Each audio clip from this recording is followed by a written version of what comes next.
Messieurs, dames, bonsoir. Bienvenue dans cette 45e émission des Decrypteds, votre émission hebdomadaire préférée, je le sais parce que c'est aussi la mienne. Et comme d'habitude, je suis avec mon ami Joe. Comment tu vas, Joe, cette semaine? Bah ça va super, pas grand chose à raconter, il s'est pas passé grand chose j'ai l'impression, depuis la Une semaine dernière, semaine, mais une semaine ouais. assez calme. Est-ce que c'est pas là que le bottom se crée, messieurs, dames, quand tout le monde s'ennuie, que plus personne ne sait quoi faire? Je vous Ouais. pose la question. Bonsoir à tous ceux qui arrivent, bien entendu. On est avec vous pour une petite heure et demie, 2 heures maximum.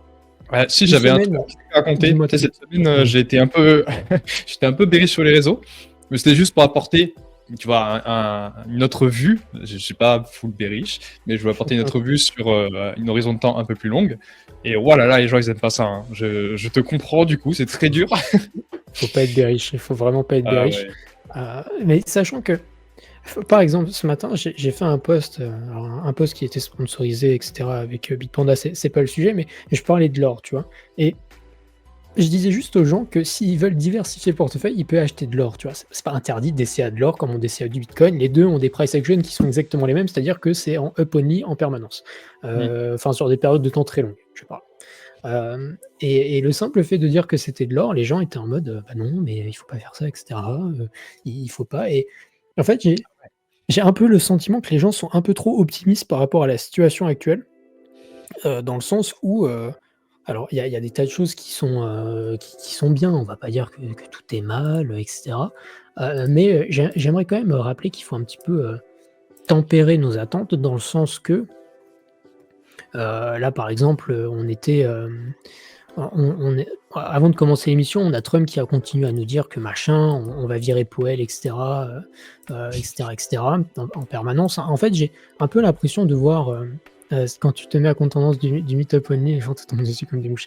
Mais C'est ça, c'est c'est un peu le ça. problème. Et après il y a l'exact opposé, dire qu'on va à 0, c'est pas le but non plus. Encore une fois, il Exactement. y a l'entre-deux, et chacun met l'entre-deux où il veut. Moi, je joue un rebond qui sera le dernier rebond qu'on verra sur, je pense, ce cycle-là, qui sera probablement décevant à cause des conditions macroéconomiques qui se détériorent, mais ça, c'est un avis perso et ça peut évoluer avec le temps. Hem et on a des trucs qui essaient de rajouter du beurre dans les épinards, pardon, du marché. Il y a, Trump qui dit que Powell, il est pas bien, il est pas gentil, machin, je vais mettre quelqu'un d'autre pour que ce soit beaucoup plus bullish, et cetera et cetera. Hem Et il nous dit, j'ai vu passer, alors je ne sais pas si je serais capable, de retrouver, mais j'ai vu passer qu'il avait encore dit qu'on va faire un deal avec la Chine adore parler avec nous et cetera et cetera. En fait, on est en train de recycler en boucle les mêmes news, qu'elles soient positives ou Ouais. négatives d'ailleurs. En fait, dans le marché à l'heure actuelle, je n'ai aucune foutre idée des attentes qu'il y a. Là, je suis juste Mmh. comme vous, Bon c'est-à-dire mais perdu, c'est-à-dire on a les mêmes news en boucle en permanence. Trump va faire un deal avec la Chine, bah OK. Trump veut virer Powell, bah OK. Quoi d'autre? La récession, on a peut-être un peu abusé, mais fondamentalement, c'est peut-être vrai. En fait, plus personne ne sait et ça, c'est fantastique. mmh. Enfin, c'est fantastique, non, c'est pas fantastique parce que du coup, bah, on sait pas quoi faire. C'est pour ça que c'est bien aussi de faire autre chose, de juste prendre du temps pour être hors des marchés, de réduire son exposition à tout ou partie, et cetera, quoi. Ouais, Voilà. mais je sais pas si tu moi j'ai pas pensé, on n'a pas parlé en off, mais on pourrait revenir sur mon article très rapidement, comprendre les points dont je parle, tu vois? Parce que j'ai quand même une vision un tout petit peu différente de toi, mais on est d'accord sur certaines choses et je sais pas si tu veux en faire maintenant ou après les news. Qu'est-ce que tu en Je penses? t'en prie, on peut commencer, tranquillement par ça. Si comme Allez, d'habitude dans le chat ça vous avez commence. des questions, des points d'interrogation, des points d'exclamation, des points de suspension, vous n'hésitez pas bien sûr à les envoyer, je me ferai un plaisir de les lire, ou même si vous avez juste des avis différents à partager et cetera, bien sûr, n'hésitez pas, c'est fait pour ça. Alors, déjà, je voulais remercier, franchement, il a été super bien accueilli l'article, alors à part quelques gens, à qui ça a pas trop plu, mais ça m'a fait vraiment plaisir parce que j'ai passé pas mal de temps à l'écrire. Déjà, on a déjà parlé ici avec Tom, le fait que 2021 était une anomalie, que c'était une bulle, qu'on a eu des trucs qui étaient zinzigulants. On a parlé de Ethereum à 400 milliards, on a parlé de ADA à 80 milliards, il y en a eu plein, il y a eu ICP qui est sorti à quasiment 100 milliards. Bref, on a eu en fait un peu la bulle d'internet en 2021 pour moi en tout cas. Tu vois, en fait c'est des valos, les gens se rendent pas compte vraiment de ce que c'est. Suffit d'aller dans le top market cap des actions dans le monde pour voir que Ethereum était dans le top 20. Tu vois, ADA, il était dans le top 50. Ça n'a plus de sens en fait. Et c'est ça qui est plus dangereux. Et ça peut encore continuer. Et ça dépend de la macro, ça dépend de plein de choses, de la politique. Une bulle en fait, ça peut grossir très très longtemps. Par contre, le jour où ça explose, ça explose. Donc voilà, ce que je voulais dire, c'est qu'en 2021, on a eu quand même un bull run qui était exceptionnel, qui était une anomalie, sur laquelle beaucoup trop d'influenceurs, dont nous à l'époque, se basaient pour réfléchir sur ce bull run-là, et que je pense que c'est une erreur. On a toujours eu des actifs qui ont fait des ATH, à part les actifs morts, mais on a connu que des ATH, et c'est pour ça que les gens aujourd'hui attendent un ATH sur Ethereum. Je pense que c'est parce qu'ils sont matrixés par cette vision-là. Voilà, c'est un peu ça que je vois moi dans le marché crypto, c'est-à-dire que crypto, BTC qui se lance, c'était ça, là Ethereum, et puis là 2021, c'est ça en fait. C'est le sommet des attentes surdimensionnées, tout explose, tout n'a aucun sens. On en parlera après des PF qui n'ont absolument aucun sens. Et là, pour moi, on est un peu là-dedans, et ça se ressent. Alors évidemment, il y a la macro qui compte, ça joue en faveur, mais je pense qu'on ressent que le marché s'essouffle et qu'il ne trouve plus de justification à ces valeurs-là. Et c'est pour ça que pour moi, Ethereum est en train de sous-perf avec plein d'autres choses. Hein. C'est jamais une seule raison, là, c'est juste une raison parmi tant d'autres, mais qui n'est pas assez mise en valeur pour moi. On a aussi le PF. Donc le PF, personne ne va en entendre parler parce que la crypto, je sais pas, c'est magique, on s'en fout. Toi, je m'excuse là devant la France entière, Tom, parce que tu avais fait une vidéo avec Khan Academy qui disait que peut-être que Ethereum a 200, c'était 300 peut-être à l'époque, à 300 milliards, on commençait à lui demander des comptes. Et je t'avais un petit peu vanné en mode t'es un full mid-curve. Et je pense que tu avais raison. Je pense qu'il y a un seuil. Vous l'avez entendu ici, monsieur. Voilà. Raison. C'est arrivé. Vous avez raison. Allez, on passe à autre chose, c'est bon. Point suivant, c'est pour moi. Et du coup, je pense qu'on peut parler de PF. Alors, PF, c'est Price Fees, donc la valorisation par rapport au revenu. C'est même pas à la marge, parce qu'il y a le PE par rapport à la marge, donc Price Earning. Mais là, juste par rapport aux fees, alors on voit là des Cosmos qui sont à x6000, Aptos qui est à x5000, Ethereum, il est par là, qui est à x700. Voilà, ça n'a aucun sens. Pour vous donner un ordre d'idée, on considère qu'un truc est déjà survalorisé en TradFi à x30. Alors, on est un écosystème nouveau, on peut exagérer, mais à partir de quand on s'inquiète? Et c'est ça la question. À partir de quand on se dit, est-ce qu'on n'abuse pas, tu vois? Les gens qui attendaient un x5 sur Ethereum, encore une fois, je faisais partie l'année dernière. Là, on fait x5 sur Ethereum, on est à quoi? x2000 sur la valo? Voilà, ça pose des questions. Et l'excuse, enfin, aujourd'hui, je trouve qu'on attend beaucoup les institutionnels. C'est quand même eux qui vont pousser la technologie parce que c'est une très bonne technologie qui est en adoption. Les fondamentaux sont là. Si tu dis un institutionnel achète de l'Ethereum et qui te demande OK, c'est quoi le PF et qu'il est à x700, je doute qu'ils te disent OK, let's go. En fait, je pense qu'il a assez de background pour se dire est-ce que je suis pas en train d'acheter le top de la bulle? Enfin, moi, je me mets à leur place. Pas dingue. Pareil, le mirage de la sécurité économique, on en a parlé tout à l'heure avec Frenchy, tout ça. J'ai fait un petit calcul parce que du coup, il y a des gens qui disent oui, mais le prix de Ethereum, il peut pas baisser, sinon on met en danger tout l'écosystème, c'est pas impossible. Déjà, on n'aura jamais de pression acheteuse qui viendra de ça, c'est impossible. Les gens, ils vont pas acheter de Ethereum juste pour sécuriser le réseau, ça n'existe pas. Et on peut descendre très très bas, c'est-à-dire que j'ai fait un petit calcul un petit peu à la louche. Si on considère qu'il y a une opportunité de 1 à 3 milliards sur un double spend, je ne vais pas rentrer dans les détails, mais c'est sur une façon d'hacker le réseau. En fait, à partir de déjà 20 à 30 milliards de market cap, on est suffisamment résistant pour un cas très optimiste de hack. Donc en réalité, on n'a pas besoin d'être à 200 milliards. Voilà, c'était surtout ça. On peut aller 10 fois plus bas et on sera toujours secure. J'espère que vous inquiétez pas trop parce que vous inquiétez pas, il y a des trucs. Voilà. Là, je sens que ça tend un peu l'ambiance. Quoi d'autre? Bon, le concept d'ATH, oui, on fera toujours des ATH, les arbres montent au ciel, tout ça. Bon, pour moi, c'est faux bullshit. Je pense que encore une fois, c'est lié au fait qu'on a été très jeune et donc forcément, on faisait des ATH sur ATH, mais il y a un jour où il faut s'inquiéter. Là, il y a la bulle Internet, par exemple. J'ai vu un commentaire tout à l'heure qui disait on avait Microsoft à 600 milliards par ici. 600 milliards, on n'est pas loin de la valo qu'avait Ethereum en 2021 en réalité. Et après, il a mis 16 ans à s'en remettre. Alors, Je dis pas qu'on aura la même chose parce qu'on a quand même un marché TradFi qui est très différent, beaucoup plus d'impression de monnaie. Les gens investissent beaucoup plus en finance tradi, en actions, donc même en crypto, peut-être qu'ils le feront. Je dis pas qu'on va se manger un bear market de 10 ans, je dis juste qu'on atteint des valos qui n'ont plus de sens et qu'il faudra faire attention. Donc les signes de plafond de verre, c'est voilà, on voit que Ethereum sous-perf, qu'il a du mal à justifier ça. C'est quelque chose que personne n'attendait et je pense que ça s'explique un peu par ça. Il y a aussi tout le côté FAT App Thesis, FAT Protocol Thesis, tout ça. Mais voilà.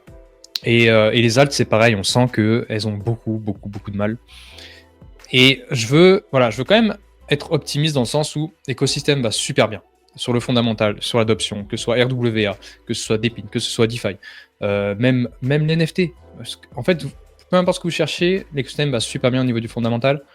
C'est juste qu'on a eu trop d'attentes. Ça ne veut pas dire qu'il y aura plus d'opportunités. Ça ne veut pas dire qu'on n'aura pas cette année un Tao, un surperformeur qui sort de nulle part et qu'on survalorise. Parce que en fait, il faut voir un peu ce graphique. J'aime beaucoup ce graphique parce qu'il dit tout.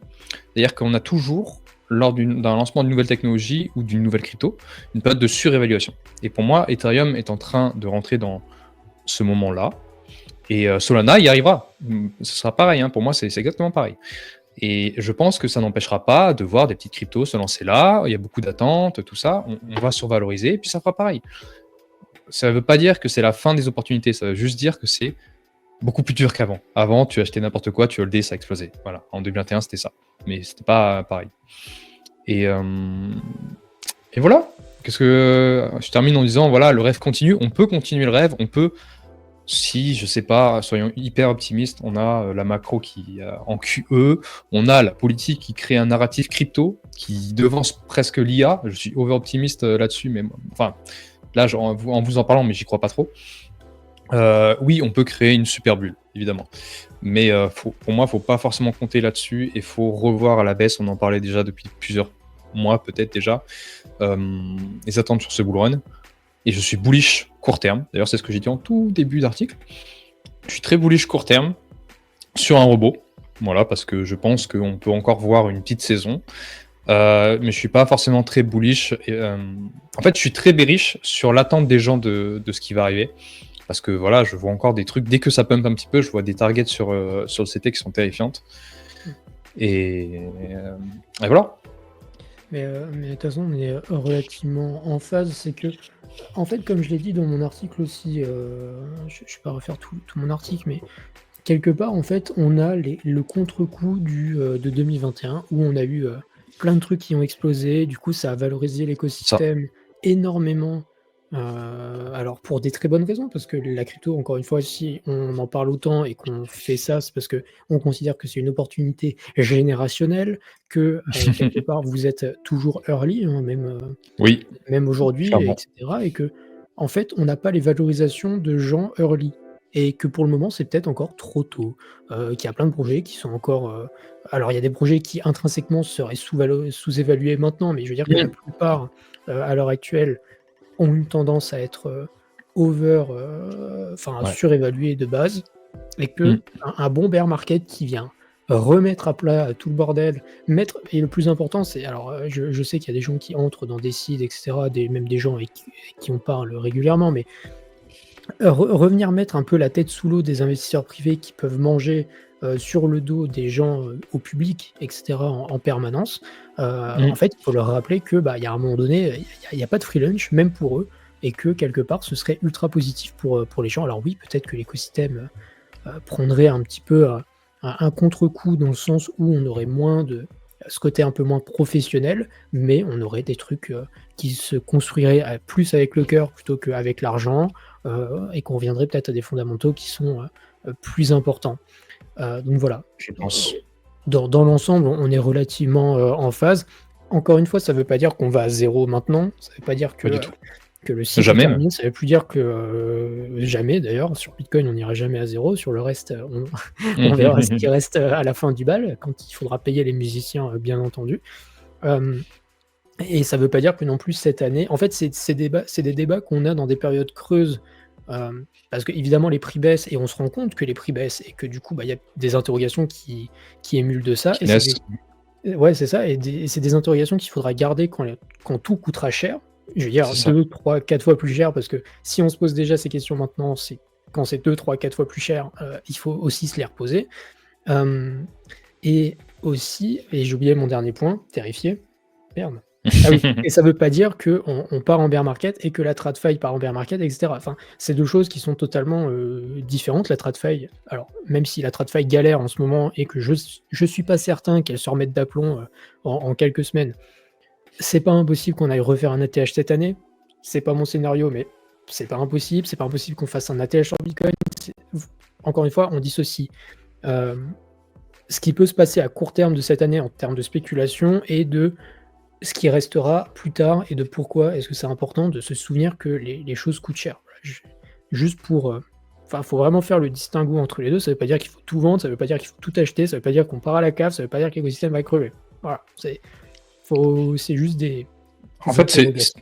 c'est ça. C'est un article qui est super long, juste pour dire, peut-être on survalorise. Voilà, c'est tout. Et puis après, on sait pas, tu vois, on sait pas ce qui en vient. Il y a des gens qui ont pris très mal sur X en disant, tu fais la girouette et tout, mais ça change pas. En fait, c'est toujours une question d'ordre de temps. Moi, ça change pas que ce bull run, pour le moment, il m'inquiète pas trop. On a Total 3 qui va bien, le Total aussi, même si c'est beaucoup de leaders. Et sur du court terme, je pense qu'on peut aller squeeze un petit peu. C'est juste Mmh. sur du long terme. En fait, c'est surtout les attentes. Voilà. C'est surtout les attentes long terme qu'ont les gens. Et attendre un x5 sur ETH ou encore un x5, x10 sur Solana, moi, ça m'inquiète un peu de voir ce genre de taille, quoi. En tout cas, faut De TP avant. plus en plus, ouais. De plus en Ouais. plus. Et la comparaison market cap crypto avec, valorisation d'actions, bien évidemment qu'elle est pas parfaite. Elle est pas parfaite. Elle est pas parfaite, On n'a mais pas mieux, dans en des fait. projets qui sont établis, enfin considérés comme établis et qui valent cher autant qu'une entreprise avec, enfin classique, je C'est pense ça. à des Ethereum, à des Solana, à des, ADA, à des, qu'est-ce qu'il peut y avoir d'autre? Même des Atom, des Avalanche et cetera, ce genre de blockchain-là, ça a des valorisations qui sont, TradFi. Donc en fait, les Mm. questions qui se posent sont les mêmes. Enfin, même si c'est des même si l'entre-deux, enfin, même si c'est un statut particulier parce que c'est aussi quelque chose d'utilitaire, c'est quelque chose qu'on peut, Sûr. utiliser et cetera, qui est un peu plus tangible et un peu plus utile, ça est-ce que ça doit justifier le fait qu'on paye, enfin, que les valorisations sont, 5, enfin à x500, x600 quand en TradFi déjà quand on est à x30, x35 on est en mode, on sue du front parce que ça pue. Donc voilà, c'est juste qu'il faut peut-être trouver un entre deux. Peut-être qu'on va pas descendre à x30, mais que déjà si on divisait par 3 ou 4, ce serait déjà pas mal, Ouais. sur les cryptos, voilà. Mais surtout que C'est un peu deux. j'ai l'impression qu'on oublie beaucoup que ce qui va donner aux gens envie d'acheter de l'Ethereum, c'est le rendement qu'il va fournir, tu vois. Et le rendement, il est pour le moment annulé par l'inflation, comme la plupart des blockchains qui sont même en perte d'ailleurs, hein, Solana est en perte. Donc en fait, c'est les revenus, ils sont très importants parce que c'est eux qui rapportent aux validateurs, tu vois, ou aux stakers. Je sais pas, Solana, il y a un moment où elle commençait à générer beaucoup de revenus et où les stakers se régalaient un peu plus. Et c'est ça en fait qu'il faut. C'est pour ça que pour moi, ne pas parler de revenus, à partir du moment où tu dépasses 20, 50 milliards, en fait, tu t'inquiètes quand, quoi. Parce que, encore une fois, je sais pas qui va acheter de l'Ethereum s'il fait pas de revenus. Parce qu'encore une fois, s'il n'y a pas de rendement, il n'y a pas d'intérêt. Tout simplement. Mmh. Faut voir ça sur du long terme. Parce que nous, on pense oui, il y a de l'intérêt parce qu'il y a un bull run, donc ça a explosé. Ce sera pas toujours le cas. Ce sera clairement pas toujours le cas. Ce serait terrifiant de le penser. Hein. Totalement, totalement. Tac, je voulais regarder juste un petit truc parfait. Et de toute façon, comme l'a dit très bien Marty, et ça, c'est des choses que j'ai déjà dit en Oui. 2024, on a un cycle différent, et j'ai pas peur de le dire, même si ça plaira pas. On a un cycle différent en termes de liquidité, en termes de facilité, en termes de macroéconomie, enfin, en termes de facilité pure, le cycle là, sur la crypto, il était fondamentalement plus difficile parce qu'on avait moins de liquidité, un contexte plus compliqué. Enfin, c'est juste que on prend une espèce d'effet ciseau à base de surévaluation d'un côté, survalorisation d'un côté, et en plus de ça, des conditions qui sont un peu dégueu, ce qui fait que tu as des performances qui sont catastrophiques. Si on avait eu le même contexte de 2021 avec énormément d'argent comme en 2021, etc. Je suis certain qu'on aurait tous tapé des x5 faciles sur n'importe quelle bague Ah et qu'on bah aurait eu un oui, truc linéaire. bien Ça, sûr. c'est évident, mais sauf que c'est pas le cas. Donc, voilà, il y a pas de, y a enfin, c'est difficile de faire mieux quand on n'a pas le contexte avec nous, hein, et c'est pareil pour tous les spéculateurs d'ailleurs, du monde entier, hein. Mm. Donc, Tout à voilà fait. pour ça. Tout à fait, tout à fait. D'ailleurs, valorisation de Volkswagen 45 milliards, Solana 69 milliards. Tu vois? Est-ce C'est que, terrifiant en vrai, hein. est-ce que Solana est plus utile que Volkswagen? Je vous pose la question dans le chat, premier degré. Est-ce que, est-ce que Volkswagen est plus ou moins utile que Solana? Est-ce que c'est vraiment comparable? Est-ce que je fais peut-être une comparaison un peu abusée juste pour trigger le chat? Peut-être, on ne sait pas. On est peut-être entre nous à la cool, hein, écoutez. Puis après, tu vois, peut-être, ça veut pas dire que Solana ne fera pas plus de revenus à l'avenir que Volkswagen. C'est juste que peut-être qu'elle va atteindre un plafond sur la valorisation, chercher sa faire value en fonction des revenus. Et après, peut-être elle fera des ATH de fou, c'est pas le contraire. Mais il y a un moment quand même où il faut revenir aux bases, et c'est ce qu'on a vu avec Internet, c'est ce qu'on a vu avec tout, en fait. C'est toujours une question, c'est toujours pareil. C'est pour ça que la courbe de Gartner existe, parce que je trouve que c'est très pertinent. Totalement. Bien. Écoutez, on a commencé l'émission sur le chapeau de roue. Ah si, je voulais montrer Zeno qui m'a partagé sur X un petit peu. Alors c'est un peu pour vous trigger, on fera l'analyse technique un peu plus tard, mais allez, je vous montre quand même. En bleu, ça te fait penser à quoi en bleu? Bah c'est de 2021. Ouais, Bah oui, c'est strictement 2021. Et je pensais pas que ça se je me doute. ressemblait autant. Tac. Je vous prends en face de vous, hein, je ne mens pas, je ne triche pas. Mais d'ailleurs, c'est assez drôle parce que tout à l'heure, j'étais en train de monter ma vidéo pour demain et j'écoutais en fond Boubou qui faisait un stream, tu vois, et j'étais assez d'accord avec un truc qu'il a dit, c'est le fait que ça ressemblait pas à un top. Genre, ça avait pas la philosophie d'un top, le sentiment ressemblait pas à un top. Ça, par contre, c'est un peu plus inquiétant. Et j'étais assez d'accord en C'est phase vrai. avec lui. Je trouve que ça et ça, c'est deux choses qui ont rien à voir. Et que acheter le dip ici, c'est pas comme acheter le dip là. Enfin, en termes de facilité, je trouve que ici c'est beaucoup plus simple parce que tu sais ce que tu as derrière. Quand tu es ici et que tu as un Trump qui commence à arriver, machin, que ça parle de crypto et tout ça, tu as plein de catalyseurs. Donc ici, le dip, je me souviens, hein, nous, pendant août 2024, alors la majorité des gens qui vont nous écouter ont peut-être pas été là quand on était encore en août parce qu'on était plus petit à cette époque, mais ce dip là, ça a été max bid, max long sur tout Decrypted, hein. J'étais ultra confiant à ce moment-là dans les analyses et dans la continuité. J'avoue que dans cette période-là, je pourrais faire le mec grosse couille avec un métal quelconque sur mes roubignoles. J'avoue que c'est pas le cas, hein. Je n'ai pas les couilles en titane et que structurellement, c'est vrai que ça ressemble, ça a une gueule de top. Alors après, est-ce que ça veut dire qu'on va aller à 80, on peut aller à 90, 100, 120, 130, enfin, c'est pas parce que 2021 ça a fait ça que 2025 ça fera ça.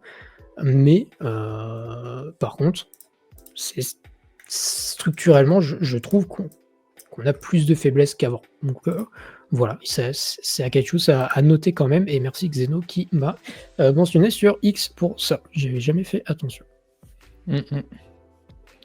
Bah, après, voilà, tu vois, ouais.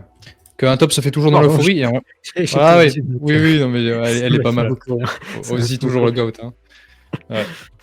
Un top se fait toujours dans l'euphorie. En réalité, on en a vu pas mal de l'euphorie. Alors, c'est vrai que c'est beaucoup moins, mais encore une fois, c'est toujours pareil. Si on compare 2021, c'est vrai que ça n'a rien à voir.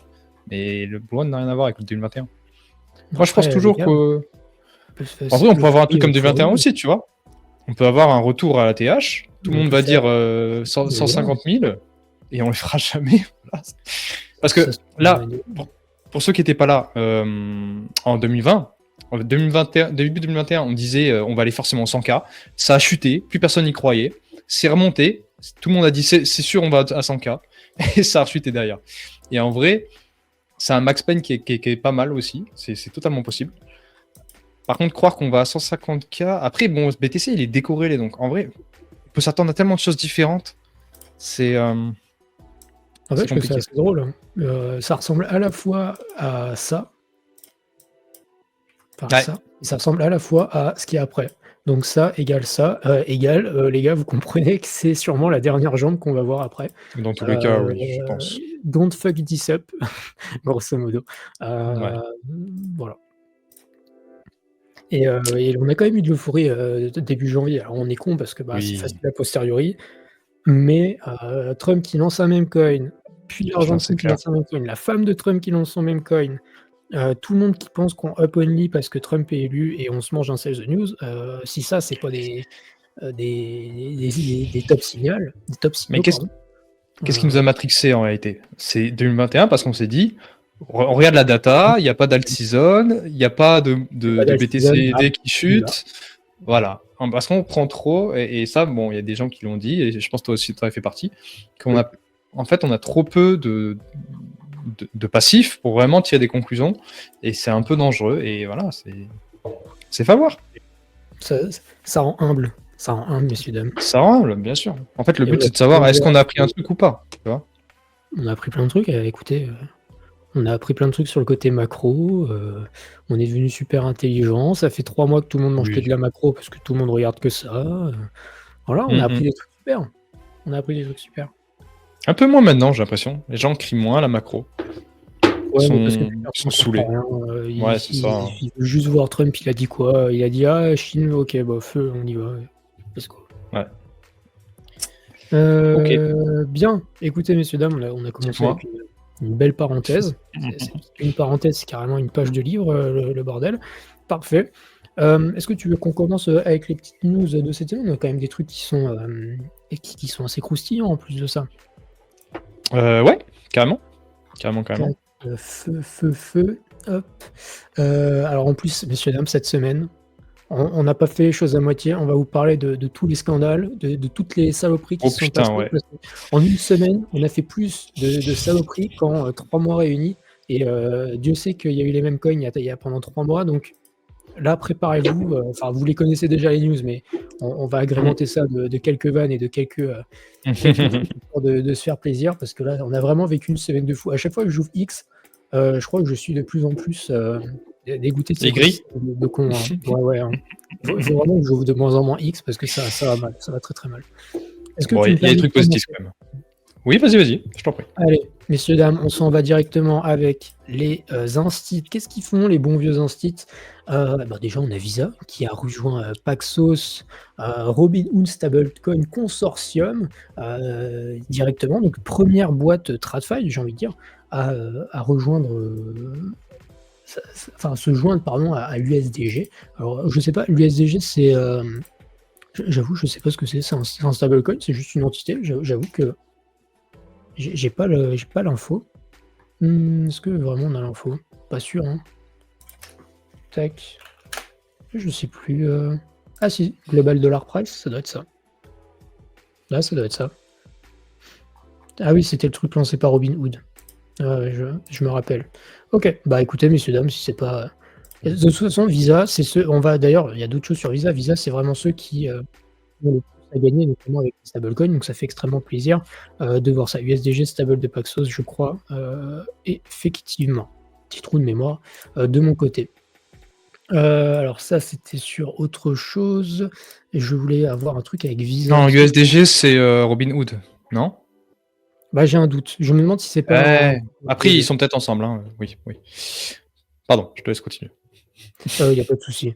Et justement, Visa, pourquoi Visa a tout à gagner à venir se mettre dans le space crypto? C'est parce que les volumes de stablecoin ont dépassé les paiements de Visa sur l'année 2024. Pour la première année, bravo à tous, vous avez envoyé des stablecoins plus que Visa a envoyé de la thune aux entreprises. Alors, je vous vois venir. On compare des volumes de stablecoin avec des transactions, des paiements. Les volumes de transactions, ça veut dire plein de choses. Ça peut être des envois à plein de bots, etc. Néanmoins, nous voyons quand même que la tendance est vachement haussière et on sait que les stablecoins, ça fait partie de ces choses qui, mine de rien, sont le use case que la TradFi préfère de la crypto, j'ai envie de dire. C'est un peu le seul truc qu'on a réussi à leur donner envie de faire. Donc, écoutez, prenons-le comme ça vient et ça fait plutôt plaisir. Et d'autres petites choses aussi, tu m'avais montré, Joe, qu'on avait aussi l'ATH pour le Gold on-chain, le Gold qui était en ATH, qui est déjà en ATH de manière traditionnelle, mais la quantité d'or aussi on-chain a complètement explosé aussi sur les derniers mois. On est passé de, alors tac, à un peu plus de 1 milliard à presque 2. On a doublé en quelques mois avec le XAUT qui est donc l'or de Tether et le Paxos Gold, le Pax G qui est juste derrière, mais les deux sont relativement équilibrés. Donc on met la TradFi on-chain et ça c'est fort. Et justement dans la TradFi on-chain, on a alors truc sur Gnosis. Alors on parle jamais de Gnosis d'habitude, mais j'ai vu ça, j'ai trouvé ça intéressant. Je ne sais pas s'il y a des trucs similaires sur d'autres réseaux encore. Je n'ai pas eu le temps d'aller regarder, mais en tout cas, je trouve ça intéressant d'avoir une représentation du SP500 directement on-chain qui s'appelle le B. Alors le ticker est super chiant, mais le BCSPX sur Gnosis. Vous pouvez le swap directement, vous le voyez ici à partir de stablecoin. Et c'est une représentation comme le Paxos Gold, l'est avec l'or. Et ça m'a donné l'idée, par exemple, vous pourrez faire du delta neutral sur le SP500. Vous avez présenté Ostium la semaine dernière pour faire du trading sur les perpétuels du SP500. Vous pourrez par exemple faire du delta neutral sur le SP500 et je trouve ça absolument fantastique ce qu'on arrive à faire en crypto. Moi, ça me rend toujours très heureux. Et je terminerai avec les ETF, les inflows des ETF. On a eu une semaine relativement stable pour une fois. On a vu autant d'inflows que d'outflows, sachant que le 16 avril, on a vu pas mal d'outflows. Semaine relativement stable du côté de Bitcoin, à voir la semaine prochaine. Et du côté d'Ether, on n'arrête pas le bain de sang. Voilà, pour donner un petit peu le ton du côté des instits, ETF et tout ça. Parfait. Petit mal de tête, on va parler un peu de DA. Il y a Mamo 1 qui est arrivé sur le testnet de Celestia avec du coup 21 MB par seconde. Donc en fait, ça flip EigenDA en termes de rapidité. Alors c'est toujours sur le testnet, c'est pas sur le mainnet. Mais Brad a fait une très bonne illustration pour voir un petit peu la différence de scalabilité entre les blobs d'Ethereum, Celestia ou EigenDA. Actuellement, EigenDA est là, Celestia est là, et avec Mamo 1, il arrive là. Donc c'est quand même très très cool pour Celestia. Avec EigenDA en V2 qui n'est pas live, mais qui du coup flipperait encore Celestia. Je pense que EigenDA sera toujours plus haut que Celestia, mais c'est très très cool. Et Celestia qui a été adopté, on en parlera tout à l'heure par Converge, la layer 2 de Ethena. Voilà, on en parlera un petit peu plus tout à l'heure. Mais je trouve ça très cool. Voilà. Je trouve ça cool. La petite bataille se continue entre le bon vieux Eigen et le bon vieux Celestia. On sait qu'Eigen, alors il y a l'interview d'Eigen qui va paraître très très vite sur Decrypted. On a reçu Matt de Eigen/EigenDA. Une interview vraiment intéressante. On sait que Eigen, ils vont aller push aussi de ce côté-là rapidement. Je pense que ça va pas tarder aussi à aller envoyer plus de scalabilité, plus de place pour l'ADA. Mais donc la bataille continue et c'est toujours très très cool. Et on va recevoir aussi Nick White. Ça a été reporté, mais normalement on devrait recevoir Nick White aussi. Donc c'est très cool parce que je leur ai posé, enfin je vais poser aussi à Nick White, à deux les questions. Et je les ai mis un peu en confrontation par rapport à l'un et l'autre. Tu vois. À Matt, je vais demander par rapport à Celestia et à Nick, je vais demander par rapport à EigenDA parce que c'est très intéressant, je trouve. Absolument. Voilà. J'enchaîne moi, du côté de EigenLayer. On en parlait sur EigenDA cette fois. EigenLayer qui a enfin introduit le slashing sur le mainnet, slashing qui est essentiel pour bon nombre d'AVS, notamment les oracles qui se construisent dessus. Pour rappel, le slashing, c'est la deuxième partie de la sécurité qui dépend du token Eigen. C'est tout ce qui n'est pas objectif, donc c'est-à-dire mathématiquement prouvable comme faux. Ça peut être des abus de confiance quand on parle d'un oracle, etc., etc. C'est des choses qui nécessitent un consensus social. En fait, c'est la partie consensus social de EigenLayer. Et donc, ça va permettre de voir enfin j'espère, plus d'AVS en mainnet parce que on sait qu'il y a des tas de trucs qui poussent derrière. Vous connaissez iOracle parce que on travaille avec eux, mais c'est pas les seuls. Et c'est notamment une des features, ce qui fait que je pense que pour le moment, on n'a pas vu beaucoup d'AVS, c'est que on a besoin de ce slashing et que les projets en ont besoin aussi. Donc j'ai hâte de voir si on avance un peu plus vite du côté de EigenLayer. Parfait. Moi, alors une news qui nous a mis, qui nous a fait mal à la tête tout à l'heure. On a eu SUI, alors qui est du coup, on se rappelle un BSN, donc c'est un AVS sur Babylone. Donc ça utilise la sécurité de BTC depuis Babylone. Donc apparemment, de ce que nous on a compris, c'est voilà, si vous avez mieux que nous, moi je prends parce que j'ai pas trop suivi l'affaire. De moi, ce que j'ai compris, on va pouvoir sécuriser un peu SUI avec du coup du BTC, donc augmenter sa sécurité économique. Et en plus de ça, peut-être grâce à des LST, rajouter du BTC liquide dans la DeFi et donc augmenter son rendement, son utilisation. Bah, c'est ce que j'ai compris. Je sais pas si tu as compris ça, toi. C'est pas clair. Alors, on s'est un peu cassé la tête en off, bien évidemment. J'avoue que l'annonce n'est pas claire. Et même l'annonce chez SUI, elle n'était pas claire parce que ils ont dû commenter ensuite en disant que non, SUI restait sécurisé par du SUI. Est-ce que c'est genre une espèce de grande poignée de main en mode ça ne sert à rien, mais on fait genre que ça sert? Peut-être que oui. Est-ce que ça a vraiment un intérêt quelconque? Je ne sais pas. Est-ce que si vous mettez du BTC sur la sécurisation de SUI, sur Babylone, vous avez peut-être une représentation wrappée de votre BTC qui est sur le mainnet de Bitcoin, mais qui passe par Babylone et qui ensuite finit sur SUI? Voilà, écoutez, c'est une belle poignée de main. Vous en faites ce que vous voulez de cette poignée de main. C'est quand même des acteurs toujours intéressants. Je suis sûr que dans le fond, c'est intéressant, mais alors quelle forme ça a? Moi, j'avoue que j'ai rien compris à qu'est-ce qu'ils voulaient vraiment faire avec ce truc-là, et personne l'a compris non plus. Ça a foutu un bordel pas possible, mais ça reste, dans l'idée, sympa, de quand même l'avoir en tête.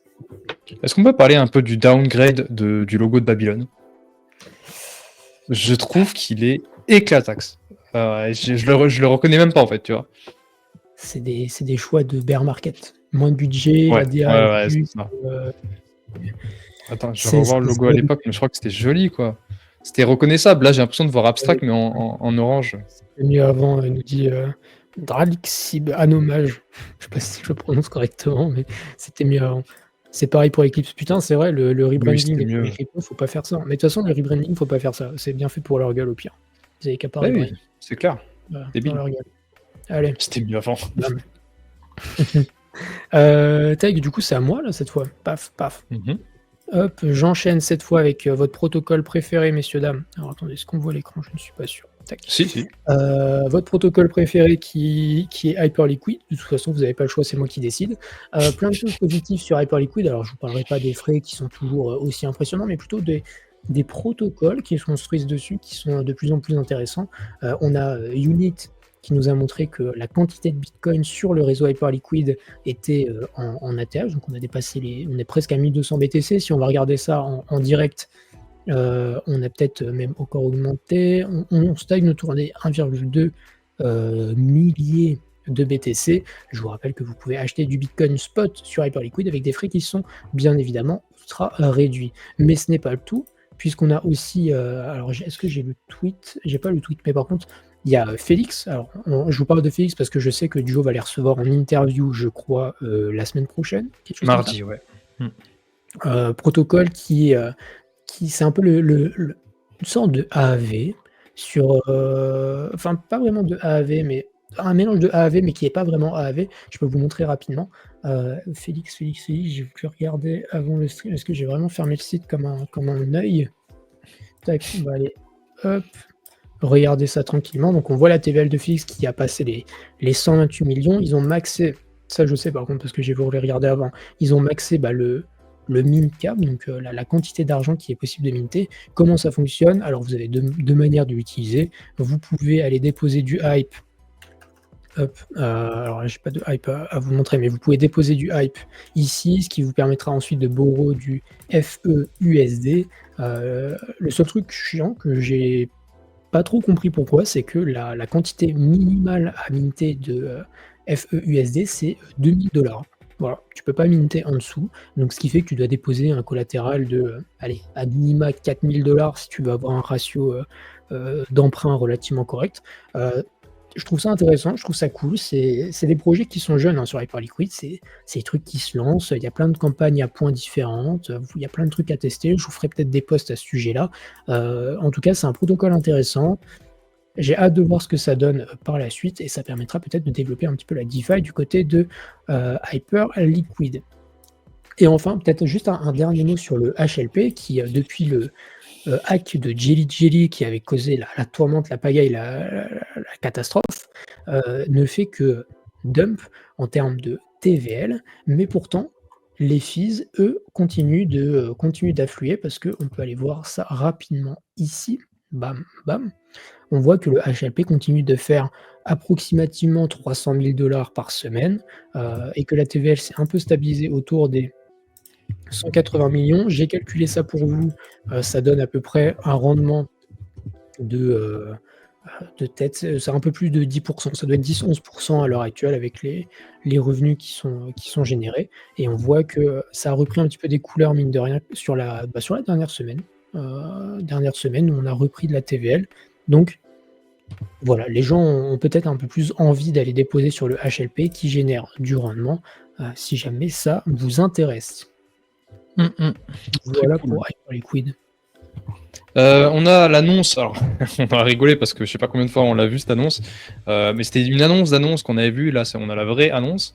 On a LaunchLab de Radium, donc LaunchLab c'est la réponse à Pump Fun, qui du coup va lancer son propre AMM Pump Swap. Radium ils ont pas le choix, ils ont dit bon bah on contre-attaque. Est-ce que personnellement j'y crois? On en avait déjà répondu pas tant, voilà, de toute façon on a la data, hein.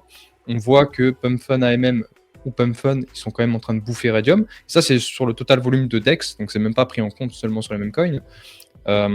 Sur les mêmes coins, je crois qu'on le voit, mais ouais, faudrait fouiller un petit peu. Après, Radium, ça reste un des protocoles DeFi qui fait le plus de volume en entièreté, parce qu'il n'y a pas que les mêmes coins sur Solana, il y a aussi du LST, il y a du Sol, il y a des paires stables, il y a un peu de tout. Mais tout de même, je pense que même en fait Pump Fun a le branding. Pump Fun, tu vois, tu penses tout de suite à Pump Fun quand tu penses à Solana. Je pense pas que Radium arrivera à lutter contre ça. Donc plutôt bullish Pump Fun pour le coup. Mais Radium survivra, je pense. Il n'y a pas trop à s'inquiéter. Je sais pas ce que t'en Et en penses, toi. plus, alors je pense que Radium survivra quand même, mais j'avais vu passer que alors du coup c'est Pump Swap fait plus de fees que Oui, Pump Fun à l'heure actuelle. à Je trouvais l'époque. ça, Oui, mais c'est parce que aussi, ils ont leur AMM, tu vois. Donc en fait, ils capturent tout. ouais, Enfin, ça la ça, Mili, tu vois. on en avait Ouais. déjà parlé, hein, bien évidemment. Est-ce que je vais retrouver un tweet Je l'ai vu là-dessus? passer, ouais. Ils connaissent pas la crise, hein. Ils connaissent pas la crise. Eux, ils sont pas en bear market, hein, moi je te le dis, hein. En plus, on a vu quelques meme coins cette semaine. Quelques meme coins traîner. Les On a un Tralaléro, là. ouais, non, C'était sur le Discord toute la journée. c'est Ils ont créé toujours un meme coin juste après. la journée, les fous du bus, Oh là là, là. on peut plus voir les tralaléros, les bombes à bus, machin, là, Les on Crodilino, je sais pas quoi. j'ai vraiment l'impression d'avoir 150 milliards Euh, d'années et je pense qu'il y a des gens qui savent même pas de quoi on parle. Mais c'est pour ça que, c'est TikTok. enfin, le côté un peu retour des tranchées, j'avoue que c'est pas le truc qui me enfin, alors je pense que c'est, C'est bien en inéluctable dans soi. le sens que, Oui. ça fait partie du cycle. Par contre que ça revienne aussitôt, je vous en supplie, faites en sorte que ça dure, je sais pas, un peu plus que 3 semaines, histoire qu'on profite un peu du bonheur. Mm. Bien et si jamais vous voulez, spéculer sur les cryptos, alors j'ai fait un tweet qui visait à vous montrer que la décorrélation en crypto n'existe pas. Enfin, j'ai envie de dire que quelque part, c'est assez logique. Enfin, je pense que c'est un ressenti, que les gens ont de manière générale. L'idée, c'était de vous montrer que quand on prend des matrices de corrélation, je vais vous montrer le dashboard juste après que vous pouvez utiliser chez vous. En fait, les performances de tous les secteurs sont relativement similaires. Mm. Il y a juste les oracles et les layers 1 qui se différencient. Je soupçonne que dans les layers 1, il y a Bitcoin qui du coup draine la majorité de la décorrélation, et je pense que, les oracles, c'est parce que Chainlink se tient mieux que le reste, voilà, à l'heure actuelle. Mais sinon, le reste, en fait, on trouve que les performances sont plutôt On sensu les t'ent- mêmes. Ouais, c'est bon. Ah, c'est On je viens t'entendait de mal, parler. mais là, c'est revenu. Hop, alors attends, je vais vérifier que j'ai pas un petit problème sur le Mac. Hop, maintenant, Non, c'est heu, pire. ah merde, tac, là c'est mieux? Pas beaucoup, hein. Il capte pas trop ton niveau de voix. Ou alors c'est que de mon côté, mais je pense pas, hein. Tu vas voir, est-ce que c'est mieux? Mais qu'est-ce que t'as foutu? Non, pas du tout. J'ai tout cassé. Oh là là, t'as tout cassé. Eh merde. Je suis Ah, vraiment abattu là. là c'est bien, mais augmente le son. Faut que tu montes le volume du coup. Comme ça, Ouais, encore. Encore. comme ça, Encore. plus. Non, Après, mais tu bon, parles pas très fort de base, toi. c'est vrai que je suis pas un mec qui gueule des masses. Non. Par contre, la voix est claire.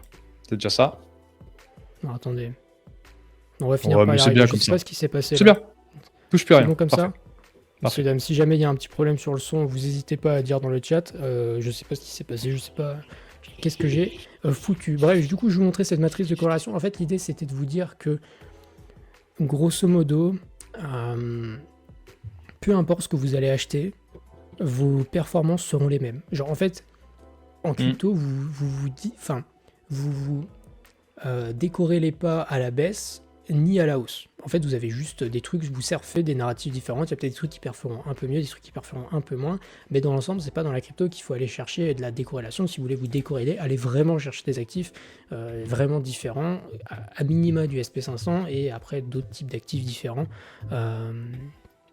Etc. Et si jamais vous voulez regarder un peu ce dashboard que je vous montre, c'est le site dexu.ai qui recense des tas de trucs ultra intéressants, enfin, vraiment plein de choses qui peuvent vous aider. On voit la matrice de corrélation ici aussi, d'ailleurs.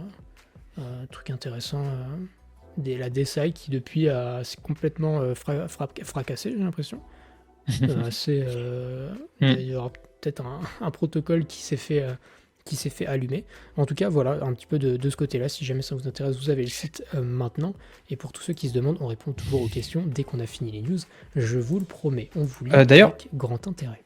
en parlant de DeSci, j'ai vu passer un post, je crois que c'est Blockworks, qui a interrogé The Innovation Game. Ah ouais? Ouais, il est passé. Mais c'est vraiment un projet fondamentalement très intéressant. Mais bon, après, comme tu dis, c'est comme j'ai vu un comme tout à l'heure qui disait comment Massa se tenait. Si le marché dump, tout dump. Il n'y a pas à calculer. C'est tout. Il n'y a pas de, comme tu dis, il n'y a pas de diversification dans la crypto si tu pars.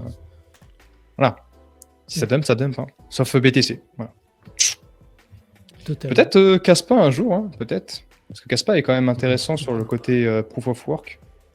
Enfin, c'est pas mon avis. Enfin, c'est un C'est avis. pas ton avis. Ouais. Je pense vraiment pas. Bon, on verra dans 4 ans. Quoi d'autre?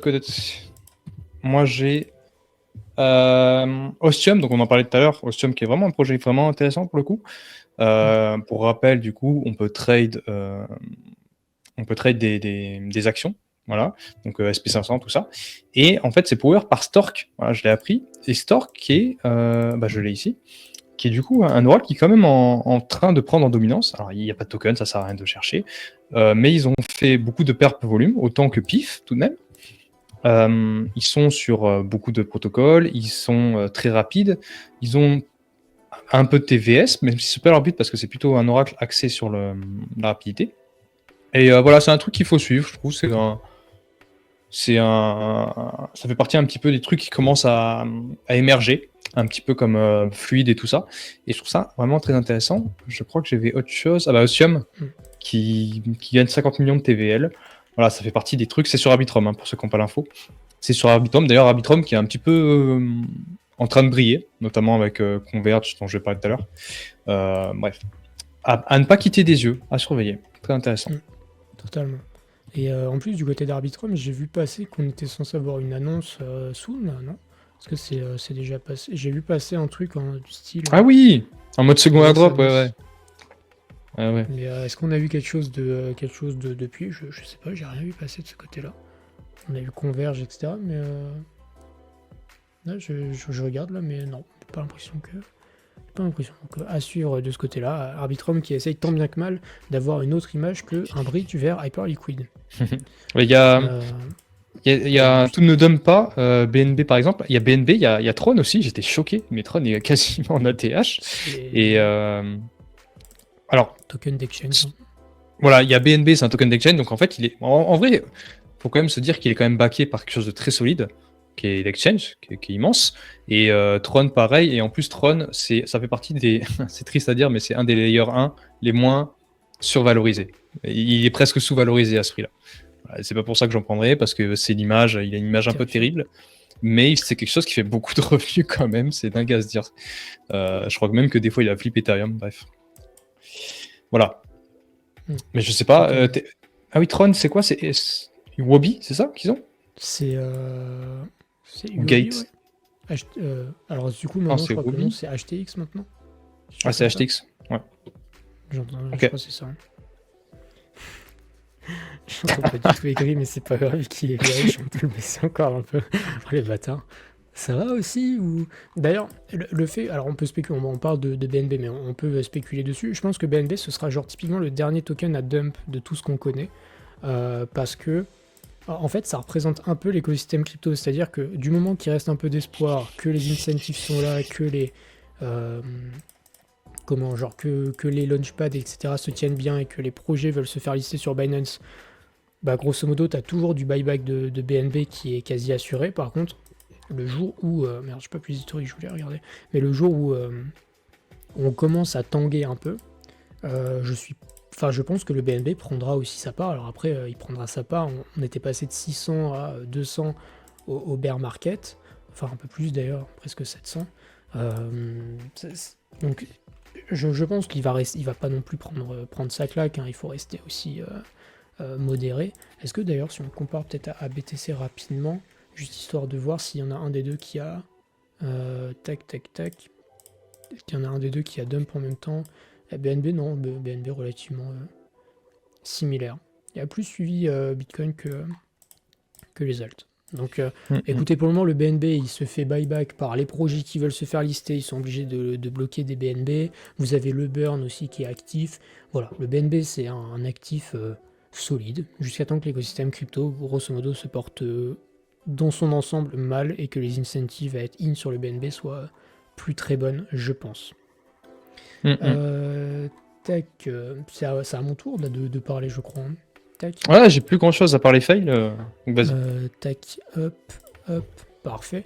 Bah du coup, là, dans le chat, regardez, on parle de Syrup plus 42% sur la semaine. Alors faites attention, encore une fois, plus 42 sur une semaine, c'est peut-être pas le moment d'acheter non plus, surtout par les temps qui courent. Mais pourquoi? Tout simplement parce que Maple a passé les 1 milliard de TVL sur le protocole, ce qui en fait qui en fait carrément un des plus gros, et en plus ils ont envoyé une grande campagne de com, enfin j'ai vu beaucoup de gens les relayer, ça a bien aidé le token à prendre un petit peu en valeur, et c'est plutôt très cool. J'ai vu passer quelque chose, je crois qu'ils étaient en termes d'actifs sous gestion, du coup juste, enfin il y avait genre eux, et au-dessus il y a genre C'est moi qui l'ai BlackRock, tu posté vois, en ça. termes de... Ça c'est toi? Ah, ok. Non, non, pas ça. Non, mais par contre, parmi les protocoles, ils sont, je sais plus, top 20 ou un truc comme ça. Donc c'est vraiment bien. Ouais, bah c'était... tac, je start, hop, tac. Mais c'est très très cool de voir que ça se développe. Ils reviennent un peu d'entre les... Ouais. tac, j'aurais peut-être dû mettre ça. Bah, le CEO disait, parce qu'il y a eu un moment, du coup, ils ont eu de la bad debt. Donc la TV, elle a pas arrêté de chuter parce qu'ils s'étaient, en fait, sous-collatérisés. C'était l'erreur qu'ils avaient fait au départ. Et ils étaient à 20 millions. Et là, ils sont à 1 milliard. Donc c'est vraiment une histoire belle parce qu'ils ont vraiment poussé. Ils ont fait du surcollatérisé. Et là, c'est vraiment une réussite qu'ils ont réalisée. Je trouve ça fou. C'est une progression qui a aucun sens. Hein. On est sur, j'ai calculé avec ChatGPT la dernière fois, 25% month to month. C'est Magnifique. aucun sens. Ouais. Magnifique. Et on me rappelle très très bien dans le chat, fin du MPL le 30 avril. Donc pensez à swap en Syrup si c'est pas encore fait. Donc on voit bien que le Syrup USDC c'est clairement le produit qui marche le mieux, Ouais. qui a vraiment propulsé en fait toute la croissance qu'on voit depuis l'année dernière, hein, grosso modo. Donc très très cool de ce côté-là, un protocole qui enfin, j'ai envie de dire, montre sa valeur, arrive à se sortir un peu de la gadoue en termes de price action. Alors est-ce que c'est durable, est-ce que ça lui pas, on verra. Mais en tout cas, ça fait plaisir de voir que c'est un peu plus valorisé à sa juste valeur par rapport Oui, c'est ça. à il y a 15 jours, quoi.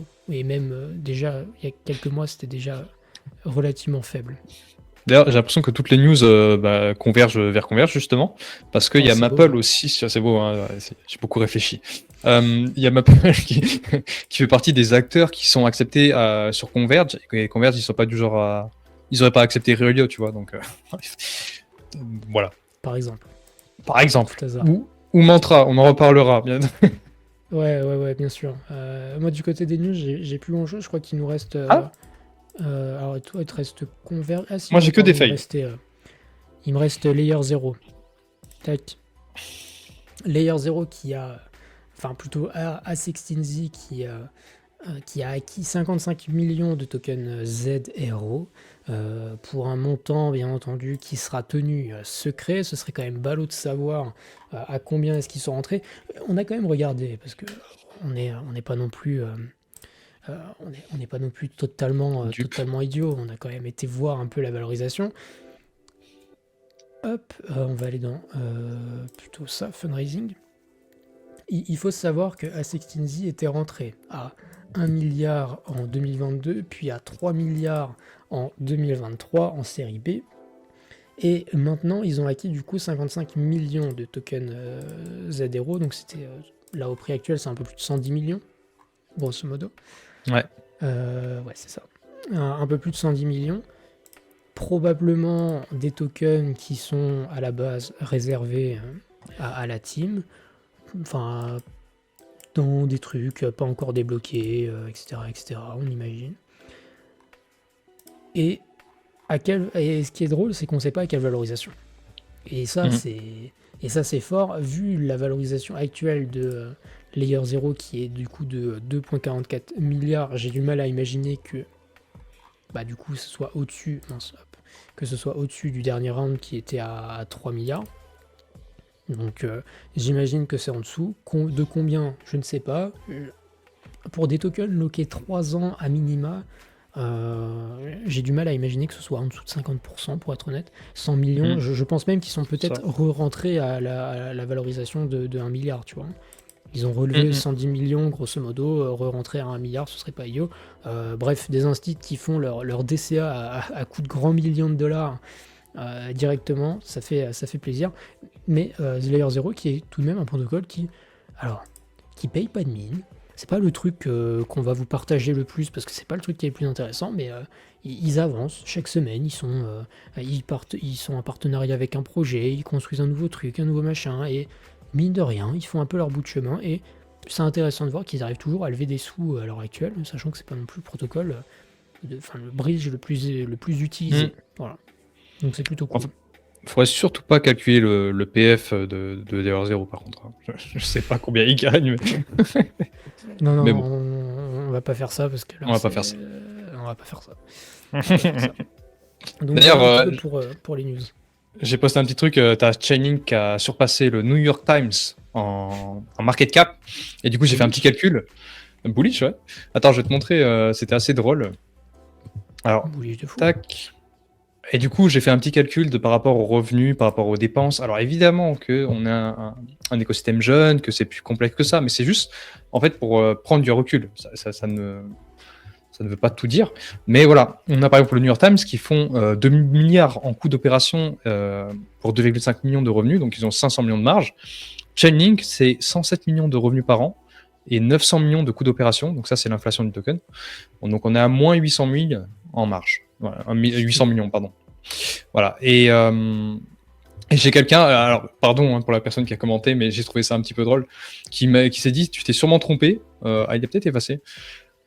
Ouais, peut-être effacé. Il m'a dit, tu t'es sûrement trompé, c'est l'inverse, tu vois, genre ils ont fait 900 millions de revenus et 107 millions de coûts d'opération, parce que les gens se rendent pas compte que l'inflation c'est un vrai coût, tu vois. C'est cher. Bah ouais, et les blockchains elles coûtent cher, donc il faut que ça fasse du revenu. Ça coûte cher pour vous, quoi, qui en achetez. Voilà. Pour les holders, ouais, surtout pour les holders en fait. Mais voilà. Et j'ai vu des gens dire Link x10. Bon, écoutez, vous faites ce que vous voulez. C'est possible. Arrêtez, le contraire. Sinon on va encore dire de mute parce qu'on est trop bearish. Voilà. To the moon, les gars. To the moon, c'est marqué dans le titre. C'est bull run ou pas bull run. Moi je réponds à la question. Après, on peut faire. On peut aller chercher la data. Je crois que Chainlink n'est pas est en perte de dominance, un petit peu comme Uniswap d'ailleurs. C'est assez marrant. De toute façon, les gros leaders comme ça, ils ont du mal à rester, à avoir le monopole très très longtemps en fait. Si tu vas là dans Oracle, je sais plus. Peut-être que pas tant que ça. Bah si quand même. Voilà, on le voit depuis 2021, il est passé de 72% à 52%. Donc voilà, mais parce qu'il y a plein de projets très innovants. On a eu PIF. On a eu du coup celui dont j'ai parlé tout à l'heure, Stork, Redstone, bon, bref. Bon, voilà. C'était pas du tout un point sur l'Oracle de base, mais fait toujours plaisir. En tout cas, en termes de news, on est bon. On va pouvoir peut-être parler un petit peu Des fails? de tous les nullards de la semaine, un peu. Hein. Ah ouais, ouais, ouais, Commence ouais, par ouais. lequel?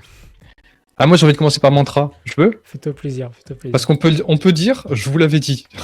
C'est vrai Parce qu'on peut dire on se qu'on trompe des l'avait fois, dit. mais là on s'est pas trompé. Amen.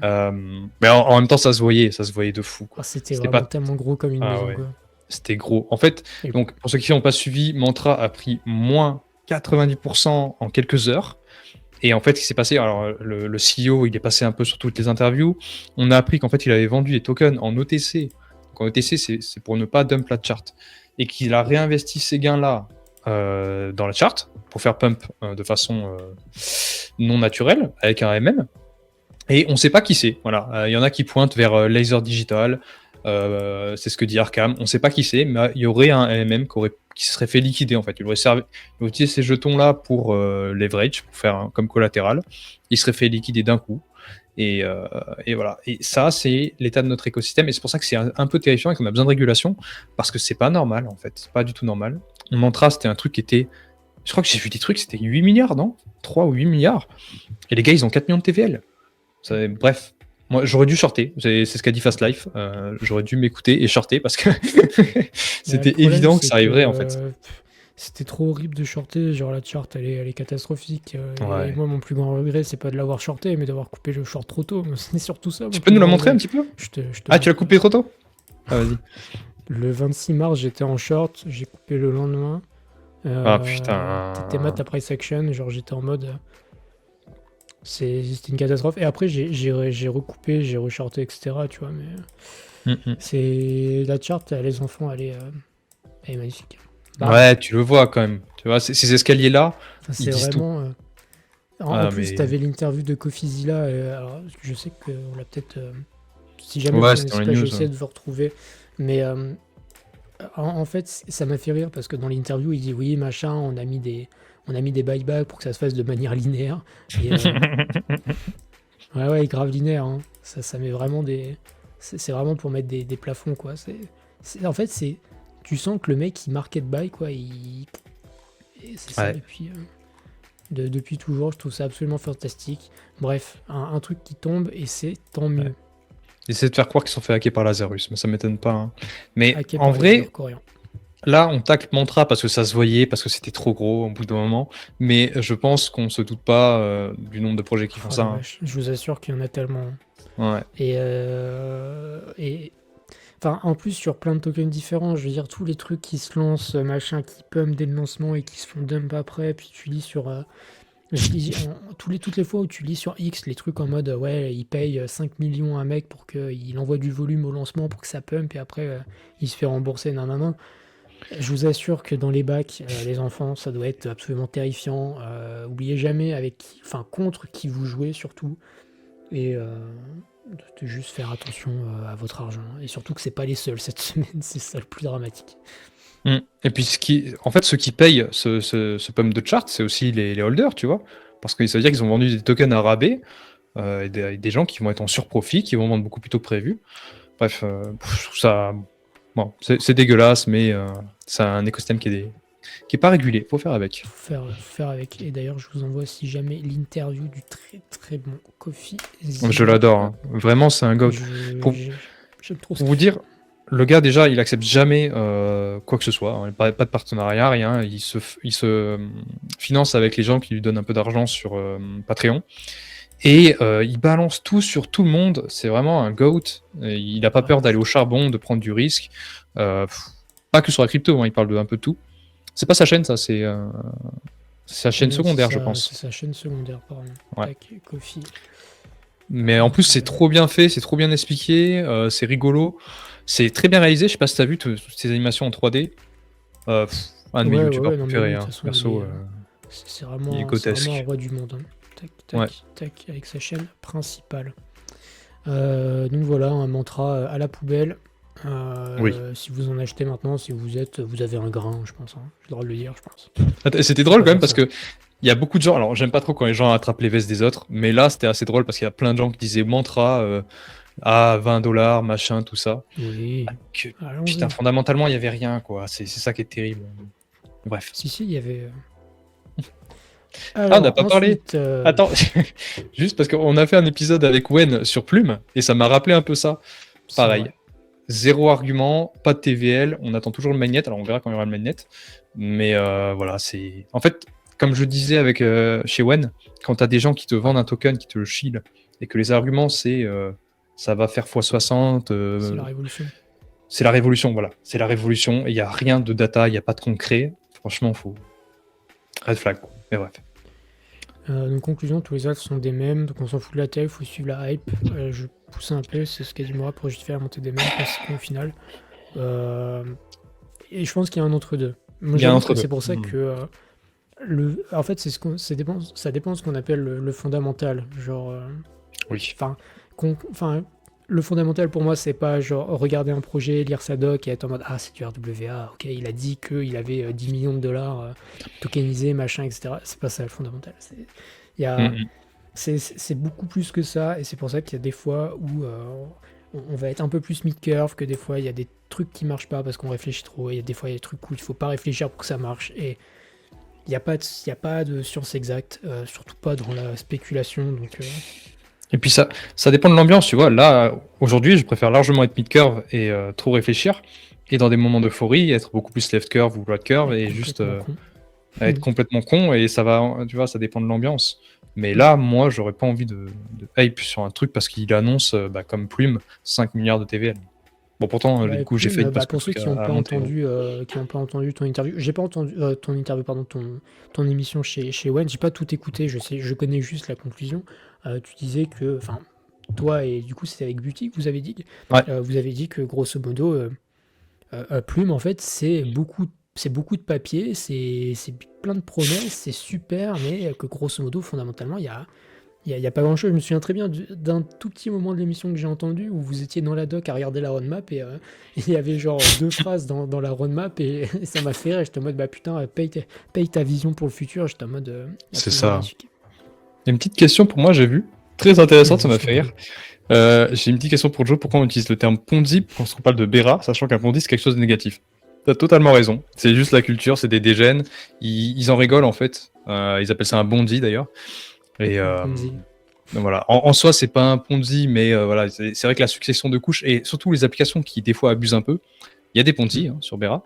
Ça crée un Ponzi, mais c'est plus un mème. Mais évidemment qu'il y en a. Mais pas au niveau du protocole, au niveau des applications. Mm. Voilà. Si c'est clair. Totalement. On continue par lequel après en fail. Alors, allez, si je me fais plaisir, on va parler de Zora.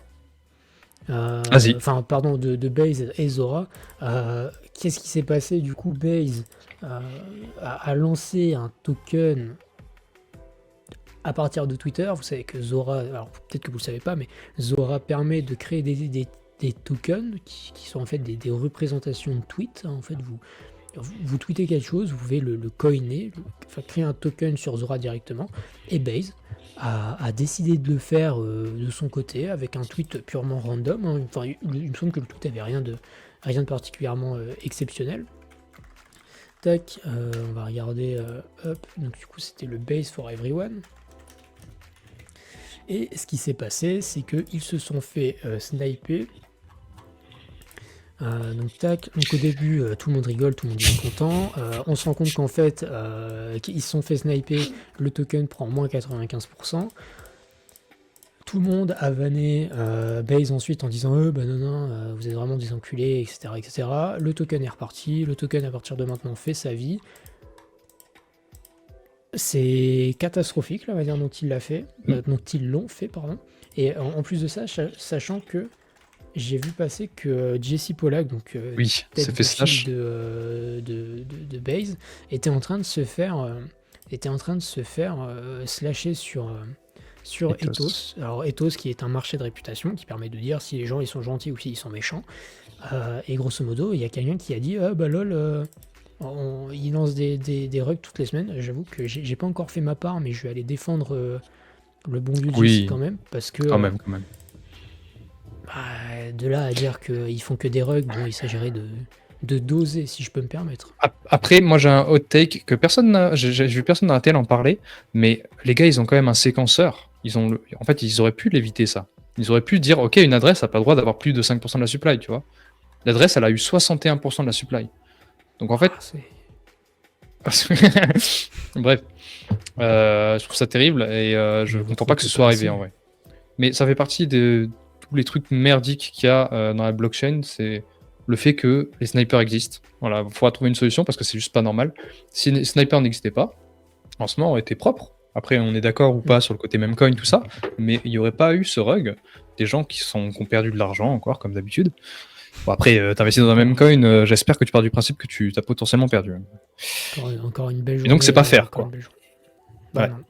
Days c'est is pas for fair. everyone, but sniper plus rugué. Et C'est ça ça. c'est pas de bol. Donc voilà un petit encore. Quand je vous dis qu'à chaque fois qu'on ouvre Twitter, c'est vraiment enfin X pardon, c'est vraiment la catastrophe. C'est vraiment la catastrophe. Et c'est pas terminé Ouais. hein, parce qu'il nous en reste. Il y a Boolix. Alors petit disclaimer. Il n'est pas impossible que Boolix n'ait pas rug. Voilà, on le fait avec les informations qu'on a à l'instant T. Dio a vu des trucs qui disaient que c'était pas vrai, etc. Moi, j'ai envie de dire que Boolix, ils n'ont pas commenté depuis le 9 février Le 9? Ah ouais. sur X, donc je pars du principe que les mecs ont déguerpi. Grosso modo, qu'est-ce qui s'est passé? Le CEO a délété le compte Telegram, il n'y a plus de team, il n'y a plus rien, il y a plus personne, il y a plus personne dans les bureaux. Et ils sont partis avec la caisse. Boolix qui était un DEX, une espèce de DEX, hein, si je ne me trompe pas. Hmm. Et les gens utilisaient beaucoup pour notamment sniper, il me semble, hein, je crois que c'est beaucoup utilisé pour ça. Et puis, fin de l'histoire. Voilà. C'est ça. Moi, je l'ai Rideau. utilisé en plus, ça m'a fait bizarre. Il y a eu plein de questions. Alors, attends. Déjà, revenu, Chainlink a généré plus d'1 milliard de dollars en transfert de tokens via son protocole TCP/IP. Si tu as la source, je veux bien, mais je pense que tu parles du volume. Je pense pas que c'est généré 1 milliard. En tout cas, si je vais la regarder, normalement, c'est 107 millions par an. Ils ont généré 400 millions depuis qu'ils sont live. J'avais vu une autre question. Ah oui, Barn, très intéressant. Le problème par rapport au marché tradi, puisqu'on comparait tout à l'heure, c'est qu'il faut qu'on puisse toucher l'équivalent des dividendes, sinon tu ne verrais pas les tokens. Bah exactement. Comment tu verrais les tokens? C'est exactement ça. Mais on voit très long terme, hein, et seulement pour les gros projets. Et du coup, Lorenzo Protocol, c'est la troisième fois que demande. Tu connais toi? Non, ça me dit rien. Apparemment, Lorenzo c'est de la BTC Phi. Alors moi, je maîtrise pas du tout, donc j'ai pas d'avis. Alors BTC Fi, Lorenzo. Moi, je suis pas très fan de la BTC Phi, hein, mais bon. Bah, Il y aura disons, son use case, mais dans son état actuel, personne n'a jamais vraiment aimé quoi. bah ça bouge pas trop les On y BTC, arrivera. c'est le problème. BTC, c'est soit c'est simple, c'est soit t'es pas trop, soit t'es vraiment un OG Bitcoin ou alors juste le retail de base et t'achètes du Bitcoin parce que t'aimes bien Bitcoin et tu veux pas l'utiliser, et juste tu conserves ta valeur dessus. Soit t'es né dans les smart contracts et dans ce cas-là, tu t'autorises à l'utiliser en DeFi, ce qui fait que c'est compliqué d'allier les deux mondes en fait. Les gens qui sont, voilà, comme dit Ozymandias, c'est pas dans l'ADN des Bitcoiners. C'est soit Ça. toi, tu as eu l'habitude de le faire avec ton Ether, etc. Donc tu prends l'habitude de le faire avec ton BTC, ce que moi je fais par exemple. Soit c'est juste pas dans ton ADN et t'es en mode mes bitcoins ils bougent pas, nanana, ma bite, mon couteau, mon bitcoin, rideau, ça bouge plus et tout le monde a la baraque. Bah en fait, si t'avais de l'or, est-ce que tu le mettrais en collatéral pour emprunter ou quoi? Je pense qu'il y en a qui le font, mais la majorité, non, quoi. Je pense que la majorité, ils dorment au sous-sol et puis ils touchent pas. Et c'est un peu pareil. N'empêche que c'est pas super simple de le faire. Ah bah avec l'or, non. Ça, Bien c'est joué sûr que non. Bitcoin, bien joué Bitcoin, Ouais, bien joué franchement, ça c'est le stylé. Paxos Hein. Gold et tout Très, très Quanti. cool. Bravo à tous. Putain, la blockchain c'est quand même stylé. Hein. Quand on vous dit Bah en vrai, blockchain, oui. bullish blockchain et bearish et les tokens qui existent déjà, mais bref.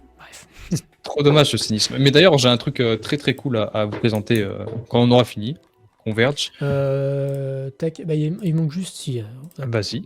Regardez, regardez, ils sont beaux vos tokens. Non ça, Ah c'est putain, oui. grosso modo classic shit du token lancé dans les 3 derniers mois, quoi, pour faire simple. Ouais. Et en plus, c'est pas que des petits projets. Je veux dire, il y a du Kaito, du Nil, du Redstone. On a quoi d'autre? Particle. Alors, les 3 là, je les ai pas. Mais il y a quand même des trucs qui sont bio. Putain, bio, il a pris une déculottée, mon petit père, dans la DeSci. Le move aussi. Terrifiant, Bio, putain, Magic ouais. Eden, Move. Mais Bio, il Sol, y a un moment, c'était survalorisé de fou, je crois, hein. ah bah, ça a Je crois que tapé c'était un son milliard. milliard de market cap, hein. Bah, quand Oh, c'était à 90 là-haut, c'était c'était pas un 1 top milliard. signal, ça? Bon, allez, hein, ça restera dans les annales. Allez. Mais écoutez, c'est pour ça que ce genre de token, moi j'ai du mal à les voir. On me dit oui, machin, et ça va faire des attaches, ça va faire des attaches. Les gars, il y a quand même des trucs Ouais. qui sont partis à la cave, et à la limite, on va revoir les ATH qu'on a déjà fait, mais faut être, soyez modérés. Faites attention parce qu'il y a tellement de tokens, il y a tellement de mindshare qui se diluent que c'est de plus en plus horrible. Ouais, tout à fait. Tac. Est-ce que c'est bon? C'est good pour moi, on peut parler de. Je suis très excité de parler de Converge. Converge, hein. Je vous avoue, c'est ma découverte de la semaine, je suis très content. Alors Elle pourquoi a- je suis content? Déjà, on avait dit que c'était un L1, on s'est trompé avec Aigri. Mais c'est pas notre pote, c'est parce que eux-mêmes ne le disent pas. C'est vraiment des enculés. Je vous jure, j'ai passé 1 heure à savoir ce que c'était. Et je sais toujours pas vraiment, je pense que c'est un layer 2. Mais on a discuté avec Gourou pendant 20 minutes pour essayer de comprendre. En fait, ce qu'ils disent.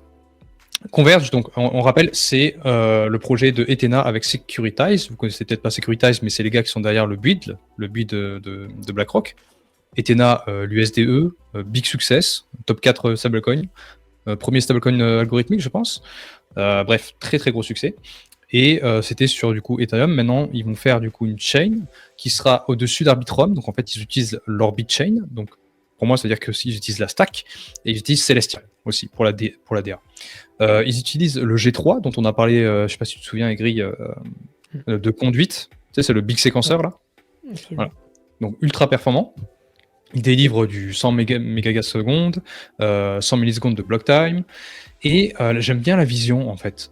Moi, c'est ce que je veux de plus en plus, c'est que j'en ai marre de ces blockchains généralistes qui se lancent et qui se disent le but, le purpose, tu vois, le cas d'utilisation, il va arriver tout seul. Voilà. Ça, pour moi, c'est terminé. Il faut arrêter avec ça.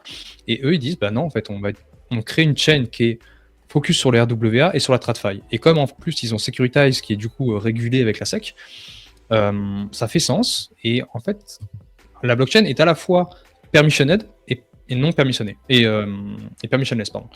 Donc on a le côté permissionless avec du AV, du Pendle, du FReal, et on a le côté permissionné. Donc là, ce sera KYC, KYB, donc Know Your Customer and Know Your Business, où ça permet en fait d'offrir à Maple, à Morpho, à Pendle, à Horizon ou à Structure Product, peu importe, un cadre qui est à la fois réglementé et on peut aller chercher les gens quand il y a des problèmes. Parce que le problème de la blockchain actuellement, c'est que ce sont des gens qui sont pseudonymes et que du coup, on ne peut pas les rendre responsables. C'est pour ça que Maple est over-collateralisé. Donc, grâce à Converge, parce qu'ils ont une vision beaucoup plus corpo, faut le dire, on pourrait avoir de nouveaux qualifications et enfin des institutionnels qui viennent parce que faut se mettre à leur place. Pourquoi est-ce qu'ils viendraient sur une blockchain publique, permissionless, où tout le monde est anonyme, où ils sont pas régulés c'est pas comme ça qu'ils viendront. Donc je trouve que ça fait totalement sens. Ils ont tout ce qu'il faut pour que ça marche. Je suis mais alors vraiment très heureux qu'ils aient choisi de faire un layer 2, parce qu'au contraire de Plume, qui pour moi a chié dans la colle, où ils se sont dit le premium des layer 2, il est en train de baisser, et moi j'ai envie que mon token il pump, alors je fais un L1. C'est pas une vision en terme pour moi, parce que Plume, c'est 5 secondes de block time en testnet, Converge, c'est 100 millisecondes. Bref, ça n'a aucun sens de faire un layer 1, surtout en RWA. Et ça, ils l'ont très bien compris. J'aime beaucoup leur vision. Ils sont pas là en mode Ethereum Maxi. Le fondateur, d'ailleurs, je l'ai ici. Il s'en fout, lui. Il s'en fout de sur quoi il va construire. Il n'est pas Ethereum Maxi, il n'est pas Sol Maxi. Juste ce qu'il veut, c'est ce qui va délivrer le plus de revenus et la meilleure expérience pour ses utilisateurs, ses institutionnels, pardon. Et il a dit ça j'ai beaucoup aimé. On en parlait la semaine dernière. Le premium des layer 1 n'existera plus dans 1 an. Et je suis d'accord avec lui, peut-être un peu plus que ça. Ça n'a plus aucun sens. Et faire des layer 2, du côté du business, c'est une évidence en fait. Et les gens qui font aujourd'hui des layer 1, c'est surtout parce qu'ils vont faire pump leur token, ils ont envie d'extraire court terme, mais sur du long terme, ça n'a pas de sens. Si tu veux faire un business, ça n'a pas de sens. Donc je trouve que... Enfin, je suis trop fier de eux, je suis très content. Je trouve que c'est très bullish pour Ethena. Je trouve qu'ils ont vraiment une vision qui est propre. Ils sont pas là en mode où on joue avec notre caca comme tout le monde dans la crypto. Et c'est cool. Voilà. Après, c'est un peu corpo et tout, mais je pense que c'est l'avenir de la blockchain. Il faudra... Côté cypherpunk, désolé, mais... institutionnalisé, etc. Va falloir faire avec, parce que c'est Oui, comme ça qu'on grandit, en fait, j'ai envie de dire. c'est ça. Mais ça reste.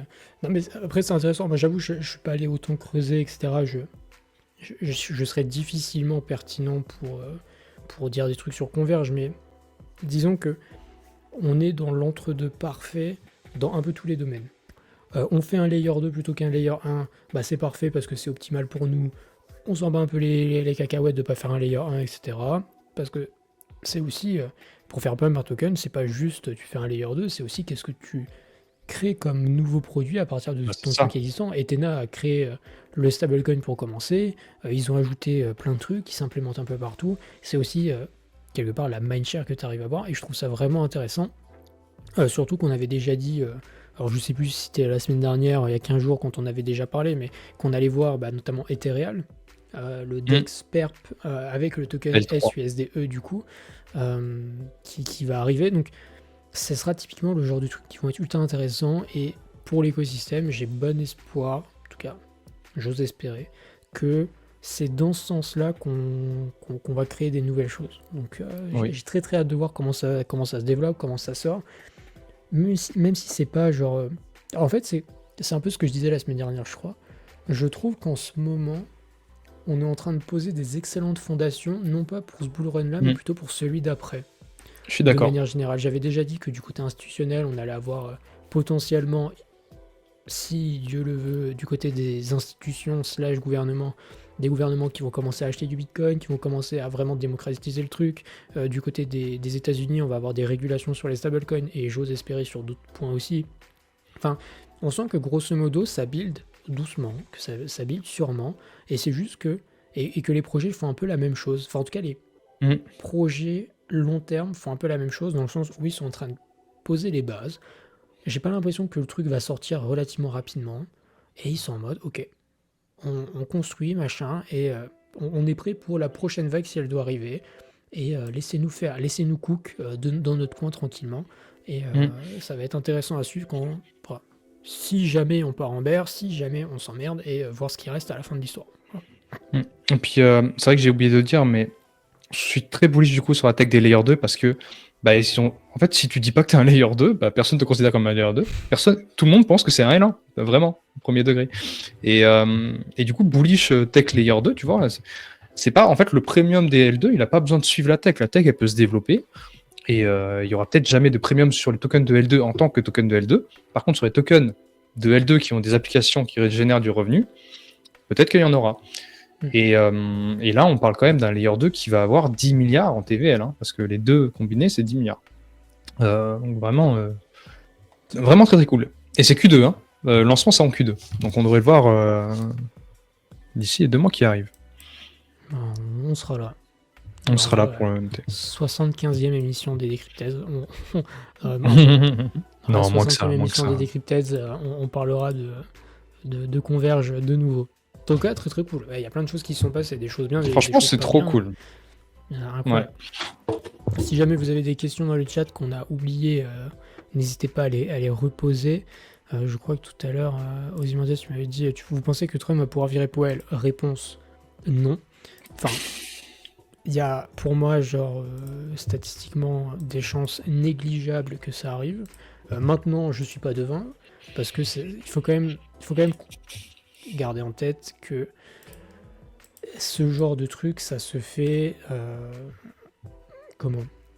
par des tas de... faut passer par des tribunaux, etc., des procédures longues, il faut quand même que ce soit justifié, c'est pas juste en mode je dis que je peux virer quelqu'un et je peux virer quelqu'un, ça reste des agences indépendantes, etc.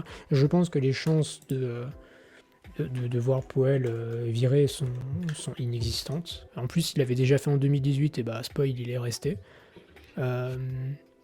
D'ailleurs, c'est assez rigolo de voir que en 2018, c'était typiquement le genre de truc qui se passait en plein bear market. Hein. Quand il a voulu virer Powell en 2018, on était genre au fond du bear, on était genre ultra bas sur Bitcoin. On était à la fin de 2018.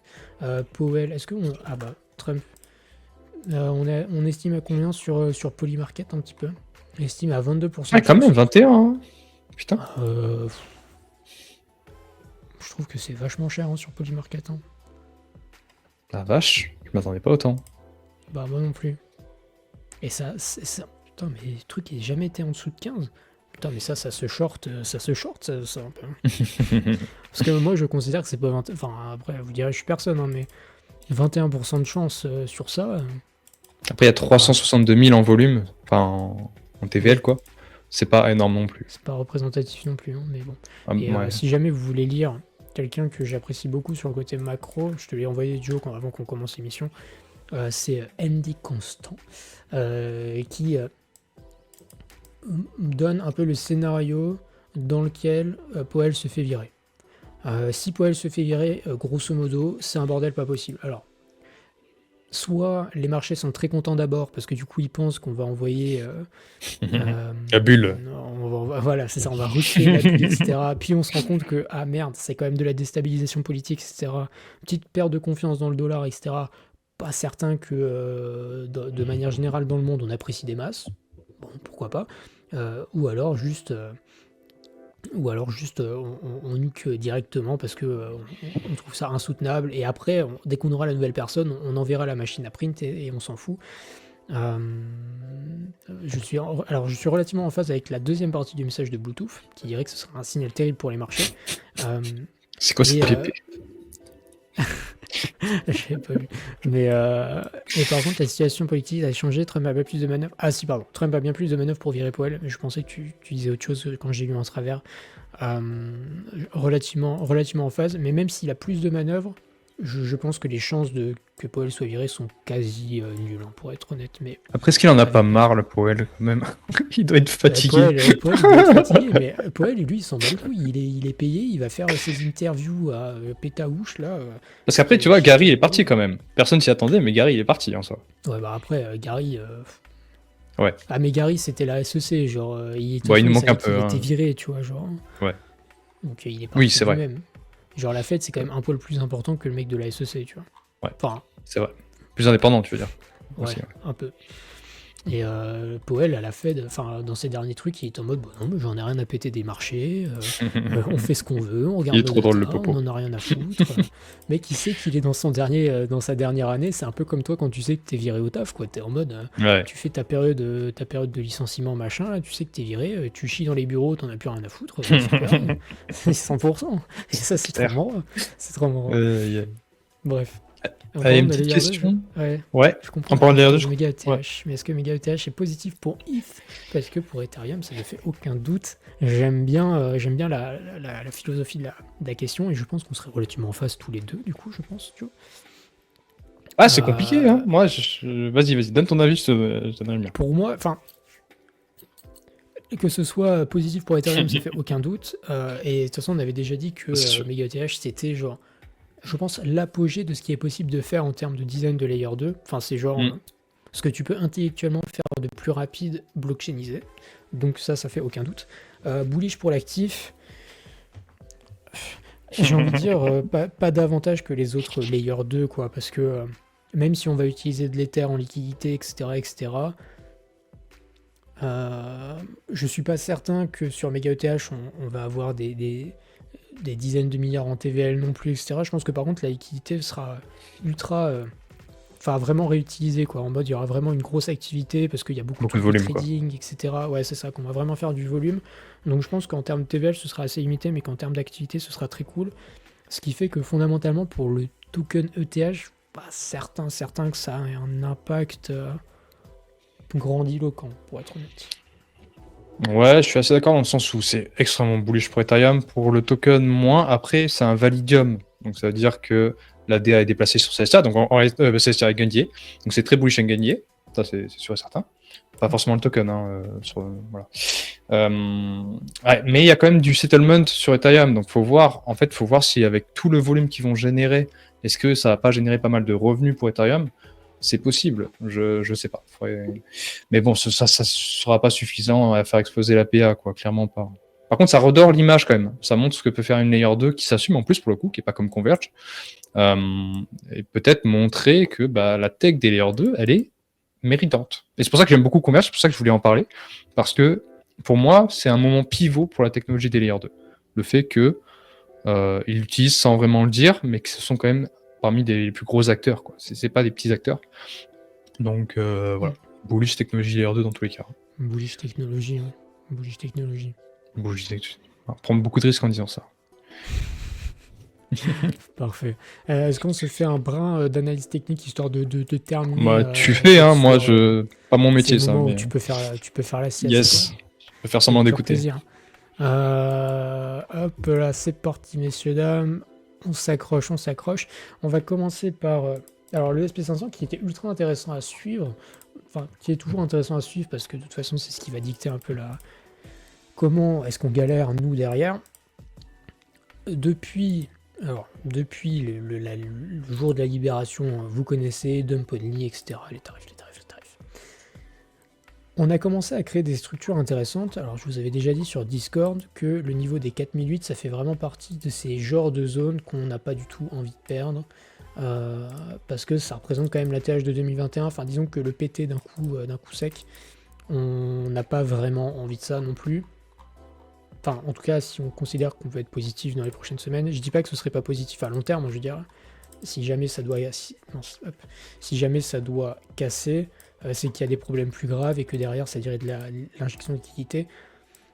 Voilà, disons que si vous voulez que le bear market ne soit pas déclaré maintenant, vous avez plutôt intérêt à ce que cette zone tienne. Maintenant, on a bataillé pas mal autour du coup de la zone où on a clôturé la fin de la semaine. Alors on est vendredi, les marchés étaient fermés aujourd'hui parce que je crois que c'est Pâques aux États-Unis et ça ouvrira maintenant lundi. Donc on a clôturé hier autour des 5280 points. Et c'est grosso modo la zone qu'on n'a pas du tout envie de perdre. Qu'on soit très clair. Si jamais on perd cette zone sur le SP500, vous voyez qu'on fait en sorte de la tenir. On a clôturé pile au-dessus en fin de semaine dernière. Si jamais on commence à réintégrer et clôturer en dessous, vous voyez qu'on n'a jamais clôturé en dessous de ce niveau-là, on ira très probablement rechercher les bas de range autour des 4800 sur le SP500 et c'est clairement pas ce qu'on a envie de voir. Si on réintègre là, on ira à minima là, et après on se posera les questions quand on sera de nouveau ici, de savoir si on arrive à tenir la zone, peut-être faire un triple bottom, enfin faire une structure à minima positive, enfin on se posera les questions. Là, dans l'immédiat, j'ai plutôt envie de dire que ça tient, tant mieux. Si ça commence à casser, pas bon. Donc maintenant avec ça, qu'est-ce qu'on fait sur nos cryptos que vous adorez? Bien, bah écoutez, sur Bitcoin, on a structure en daily qui est toujours fondamentalement baissière. Ça, pour moi, ça n'a pas tellement changé. La structure en très haut time frame, elle n'a pas changé. Elle est toujours bullish. On n'a pas cassé la TH du milieu d'année 2024. Donc tout va bien pour le moment. Donc, à partir de là, qu'est-ce qu'on considère? Vous avez grosso modo deux choix à partir de là. C'est soit on continue la trend baissière.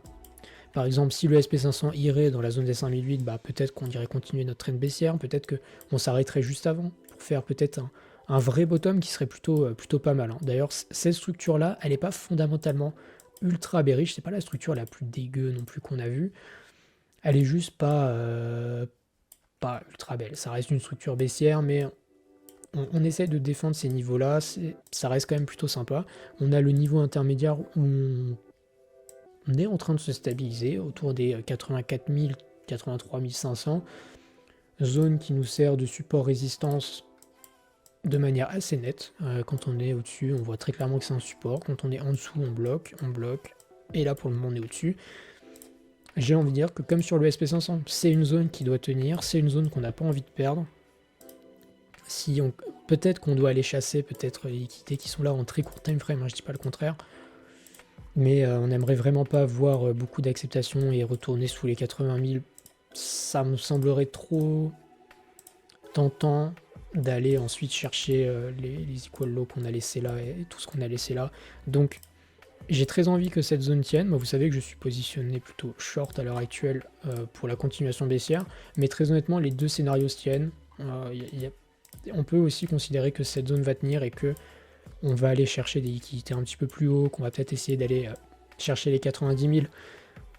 Zone de bataille, vous avez le droit de spéculer à la hausse, à la baisse. Très honnêtement, je serais bien incapable de vous dire ce qui est privilégié. Et moi, personnellement, j'ai un peu de mal, surtout que On m'a montré sur Discord qu'on avait un peu une distribution de wake-off qui se mettait en place aussi, donc faut faire attention. Je pense vraiment que la zone, elle est clé. J'ai pas de Capillotracté un petit direction peu, claire. non? Le week-off. Franchement, Keuf, moi je le trouve relativement clean, hein. Ouais, ok. À partir de... Oui, oui, ok. Je vois ce que Enfin, tu veux dire. après, on sait très bien que les Parce qu'on a week-off, fait un plus... Ouais, oui, oui. disons que Ouais. les week-off, c'est pas non plus la charte ultra précise, hein, mais en fait, Mhm. c'est un peu le même pattern qu'on voit là, tu vois. Ouais. Pour moi, c'est un peu la même chose, et on joue sur nos moyennes mobiles, tu vois, qu'on tient la moyenne mobile en 4 heures, donc la moyenne mobile Ah, 200 c'est vrai. ici, on la tient là. En fait, ça peut très vite repartir comme ça. Tu vois, ici, on avait la moyenne mobile 50 qui commençait à recroiser plutôt positivement, et ça nous a pas empêché de refaire ça, tu vois. En fait, on peut revoir ce qu'on a vu là, ici, dans un même type de setup, bien Ok. qu'en daily, ça fait très longtemps qu'on n'a pas clôturé au-dessus de cette. Du coup, c'est la moyenne mobile 50 daily cette fois, où on voit qu'on clôture au-dessus pour la première fois, ici, même du coup 2 fois si on clôture comme ça aujourd'hui. Voilà, zone de bataille. Très honnêtement, la zone est très intéressante à suivre. Ça va un peu déterminer la suite du bal, très honnêtement. J'ai à la fois des arguments qui me laissent penser qu'on peut aller gratter un peu plus bas et à la fois qu'on peut aller gratter plus haut. Très honnêtement, il n'y a pas de directions qui sont très claires, pour être honnête. Donc à suivre sur Discord, etc. On vous dira, mais je pense pas qu'à court terme, donc, vu les conditions actuelles de marché, ça m'étonnerait qu'on puisse considérer faire autre chose que un 90 000, tu vois. Ça m'étonnerait qu'on reparte comme ça, très honnêtement, vu le contexte actuel, sauf si vraiment on a des good news de zinzin, etc. Mais vu là Après, par tu le connais, bilan hein. de ce que je vois, Quand ça pump, les good news, voilà. quand ça pump, ça pump. Qu'on soit Voilà. d'accord. On aimerait beaucoup voir un truc où on récupère déjà ces highs-là. Mm. En fait, on aimerait voir un truc où on vient bloquer dans ces 90 000, on récupère ces trucs-là, et qu'on vienne ensuite se restabiliser autour des 85 pour vraiment imprimer vraiment une très très belle structure en daily, tu vois. On aimerait beaucoup faire un scénario un peu comme ça, et là, ok, on considère que bottom is in et on repart. Je pense juste que ça prendra du temps parce que on est toujours dans des configurations comme on a connu à l'été, là, vous voyez. Où on a nos moyennes mobiles qui ont croisé, bah, pendant l'été elles ont croisé ici, et ça nous a pris quand même 2 bons mois, en gros, grosso modo, pour s'en extirper. Tac, date, hop, une fois qu'on a croisé ici, hop, vous voyez qu'on arrive, grosso modo, à la fin du mois de juin, début du mois de juillet, si on reprend des timeframes similaires, on sait qu'il y a la Fed qui va probablement baisser ses taux d'ici le mois de juin, donc peut-être que en fait, la chart, elle va ressembler à ça jusqu'au mois de juin, et qu'après, on va avoir une baisse de taux, parce que ils vont finir par baisser les taux peut-être à un moment donné, on aura peut-être des good news. Donc, très honnêtement, j'ai du mal, un peu comme sur le SP500, à vraiment dire qu'on doit aller chercher les 73, les 66, etc. En tout cas, à court terme, même si je suis positionné short, très honnêtement, c'est pas le bet sur lequel j'ai le plus de conviction, et je suis totalement prêt à cut et à me dire qu'à partir de là, on sera positif. Encore une fois, ce sera à suivre. Vous connaissez que hop, sur des time frames un peu plus grandes, sur des autres actifs, par contre, c'est un peu plus tendancieux, hein. Je vous avais déjà dit que Ether, etc., ça avait cassé des structures en weekly. C'est des choses qui... j'ai vraiment du mal à voir ça sur Ether. Enfin, très honnêtement, qu'on aille rechercher les 4000, pour moi, c'est un scénario que j'envisage très très peu, encore une fois. Hein. Parce que je suis mid-curve ou pas, c'est la philosophie du moment. Sur Solana, pareil, on a très très bien défendu le niveau des 120. On n'a absolument pas envie d'y retourner, parce que là, ce serait un peu jouer avec un support trop de fois, quoi. C'est la même configuration que BitTensor, Tao. C'est un support que, allez, vas-y, on commence à souffler, tu vois. Ce support-là, des 220 sur Tao, on a moyennement envie d'y retourner une nouvelle fois. D'ailleurs, sur BitTensor, on a une belle configuration. Tu voulais dire quelque chose? Oui, bah, pardon. Je t'en prie. Ouais, je trouve que justement, on a pas mal d'alts qui commencent à former une sorte de bottom. Alors, ça veut pas dire Mm. qu'on va pas continuer une tendance baissière, mais peut-être pour au moins, bah, voilà, faire un dead cap bounce, ou en tout cas pour repump. Je trouve que c'est pas dégueu, tu vois. On voit que le calme est arrivé un petit peu, quoi. On est... Ça se stabilise. c'est le genre de configuration qu'on a vu beaucoup en fait ces dernières semaines où Ouais, on voit des simili configurations de bottom, tu vois, mais c'est des trucs qui sont ultra éphémères. Et on reste quand même bloqué sous beaucoup de résistance hein, sur les alts, mine de Mm, rien. mm. Je vous montre la moyenne 50 daily qui vient nous cogner la tête. En fait, on est sous beaucoup de résistance. On a compressé sous les résistances daily slash 4 heures pour la plupart. Et on est venu se tenir sur les moyennes mobiles weekly. En tout cas pour SUI. Et même sur d'autres actifs type alors XRP qui a un peu plus de force, mais si je vous prends par exemple, alors le ton est un peu plus faiblard. Bon, on consolide peut-être pas aussi bien que ce que j'imaginais, autant pour moi. On va faire par exemple dans les top tiers, on consolide sur des niveaux weekly et on a des niveaux 4 heures daily qui viennent nous cogner la tête juste au-dessus. Et j'ai envie de dire qu'il y a un moment donné où ça fait quand même, ça fait quoi? Ça fait 3 mois qu'on est en dump only quasiment. Mm. Il y a bien un moment où statistiquement on va faire un rebond, tu vois. Mais alors quand Mm. Ether, la charte elle est absolument terrifiante. Hein. Depuis qu'on a perdu la moyenne mobile en 4 heures sur Ether, donc c'était à la mi-décembre, à chaque fois on a vraiment cogné dessous quoi. Et vraiment de manière structurelle. Et pendant Ouais, que mais les autres sont allés mm. retester, tu vois, Ether n'a est même pas venu retester cette moyenne mobile rouge quoi. C'est Mais d'une c'est pareil. tristesse affolante. Tu vois, là, j'étais dans le call avec les GOAT et on était d'accord que voilà, on n'est pas bullish Ethereum et tout. Mais là, j'ai l'impression que le consensus, c'est qu'il ne rebondira plus. Et pour Ah moi, oui. statistiquement, comme tu dis, il y aura un revenge, tu vois, il y aura une chasse sur des shorts, il y aura. euh, Ah mais Moi, oui. court terme, je pense qu'il peut y avoir un sacré rebond que personne n'attendra. Et qu'on soit clair, Voilà, sur Ethereum, là, très honnêtement, en fait, si vous shortez maintenant, genre vous shortez des bottoms c'est générationnels. Hein, ça. enfin, je crois que c'est un monthly. Ouais. Là, vous êtes sur un support annuel. Annuel slash Le petit monthly. Je set. crois que la zone, c'est. Alors, Aïe, attends, aïe, aïe. que je l'ai tracé en off parce que je regardais cet après-midi. On pourrait la tracer différemment, mais vous comprenez qu'on est revenu sur la mèche de 2018 et dans les prix de août 2023, etc. Enfin, shorter maintenant pour se dire que Ether va à zéro, enfin, il y a un moment donné, vous méritez juste de vous faire squeeze et qu'on soit d'accord, on a énormément de niveaux à la hausse qui vont nous servir de résistance. Hein.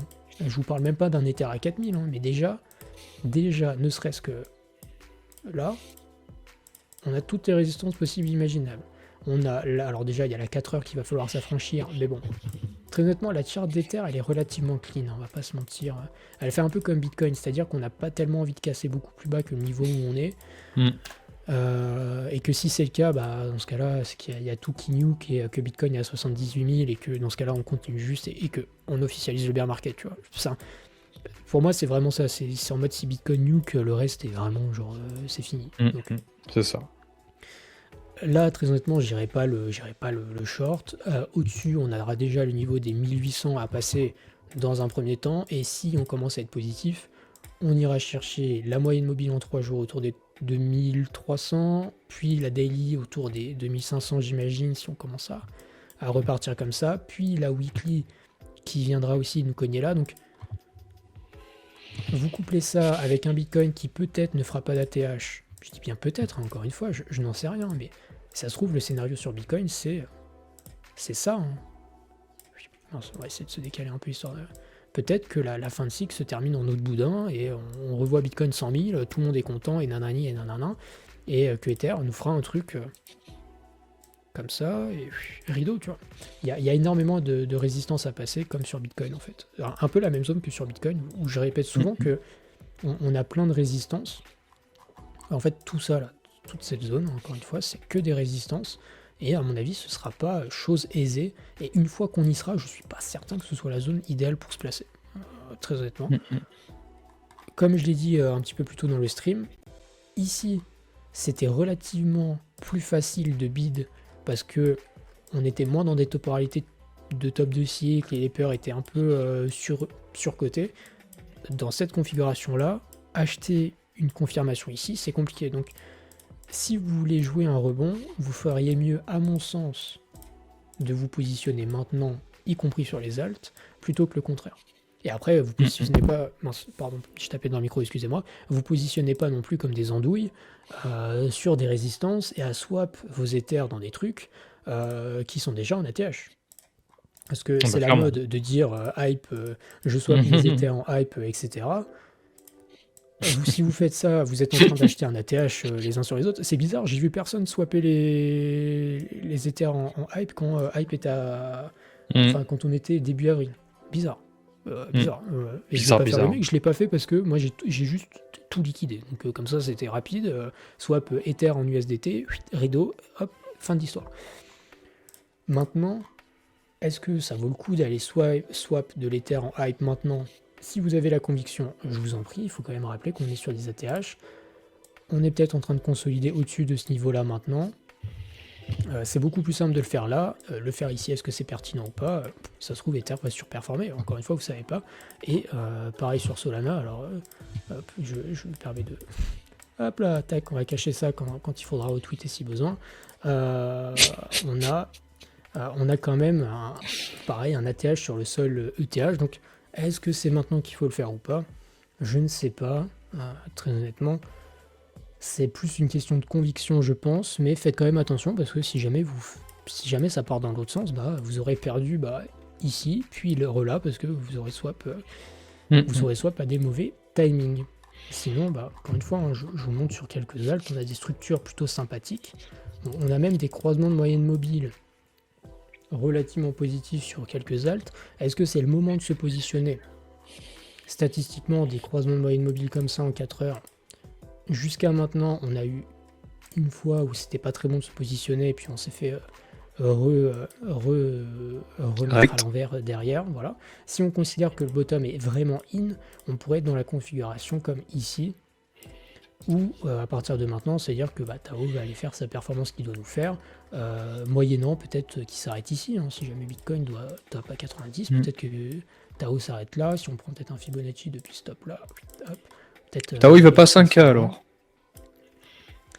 Ça dépend, quelle devise. 5 Cayenne. 5 Cayenne. Ah putain, c'est... Ah ouais, c'est... Oh là là, c'est le Blue Run qui paye, hein. C'est le Blue Run qui paye. On avait dit 1h30 par contre, hein. Vas-y. Bon, écoutez, même sur des trucs qui ont vraiment dévissé, vous voyez que, genre ça, c'est du dump only. Enfin, il y a un moment où on fera peut-être ça, tu vois. Genre Oui. 5 Cayenne. 5 Cayenne. Tac. Donc même sur des trucs à la con comme virtual, je veux dire, il y a peut-être des x2 à aller chercher, vous voyez. Enfin, ça me paraît pas déconnant. Non, c'est pas un FA. Arrêtez. Non, c'est faux. Clippez-moi ça. Vous me l'envoyez après. Mais grosso modo, on est dans des configurations sur les altes où j'ai de plus en plus envie de me positionner petitement. En tout cas, petitement parce que je considère toujours que la macro est dégueulasse. Hein, j'ai pas envie de me mettre all-in maintenant, clairement pas. Mais vous avez des setups où grosso modo vos invalidations elles sont claires, à mon sens. C'est-à-dire que là vous achetez un croisement de moyenne mobile. Je vous fais le scénario, vous achetez un croisement de moyenne mobile à la hausse. Si jamais Bitcoin doit aller nuke à 78 000, votre invalidation elle va être très claire. Hein. Votre invalidation elle se situe là. Hein. Vous n'avez pas besoin de hold ad vitam et vous reprenez si jamais ça va mieux. Vous n'êtes pas obligé non plus de tac et ça vous fait. Vous avez un stop loss à peut-être moins 20%. Ce qui, si vous n'êtes pas prêt à perdre moins 20% pour aller jouer des x2, des x3, des x4, dans ce cas-là, ne spéculez pas. Hein. C'est pas fait pour vous. Je considère qu'on est dans des risk-reward qui commence à être intéressant pour ne serait-ce qu'avoir des rebonds. Je vous dis même pas qu'on va avoir des ATH, je dis juste que ne serait-ce que des rebonds, ça me paraît pas déconnant outre mesure. Et c'est comme ça sur beaucoup d'alt. Achetez juste pas des trucs qui sont en grande forme, trucs qui performent. En grande forme, tu sais. Alors, j'ai vu, excusez-moi, pardon. Je suis riche. J'ai vu un plus 75% en quelques jours. Ça fait longtemps, j'ai la tête qui ça fait bizarre. La sensation que ça faisait. Excusez-moi, pardon. Excusez-moi, c'est le titre du stream, c'est le bull run qui paye. Excusez-moi. Mais c'est peut-être pas le moment de s'éclater au FOMO sur des trucs qui sont à plus 16% sur la journée. Vous aurez largement de quoi vous positionner un petit peu plus tard. Typiquement Maple qui fait un peu cette configuration là aussi. Croisement de moyenne mobile qui va arriver. Bah lui, ça fait 2 ans qu'il range. Hein. C'est une zazinerie. En même temps, si vous aviez joué les moyennes mobiles sur Maple, très honnêtement, vu que c'est un range, je pense que vous faites un peu allumer. parce que du coup c'est des stratégies qui sont pas très bonnes dans des ranges, donc il faut un peu spéculer sur le fait que ça aille mieux. Vous voyez qu'on croise, disons qu'on croise à la hausse et à la baisse de manière régulière, donc c'est compliqué d'avoir une vision claire, jusqu'à temps qu'on ait ce croisement-là qui nous permet d'aller chercher peut-être un x2.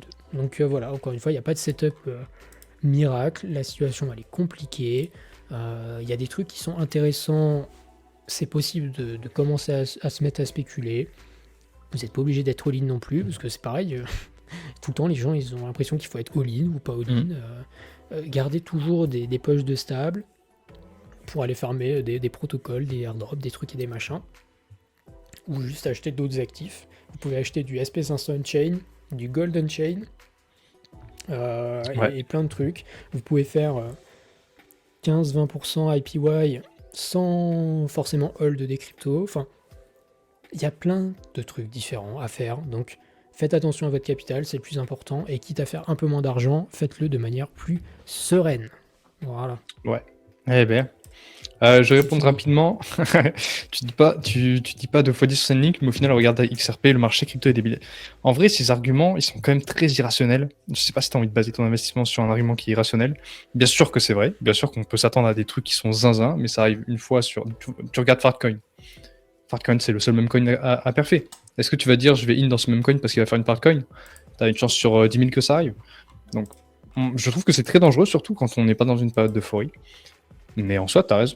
On est dans un marché qui est rationnel, qui peut surprendre. Juste, faites encore plus attention, quoi, parce que c'est pas un argument pour moi.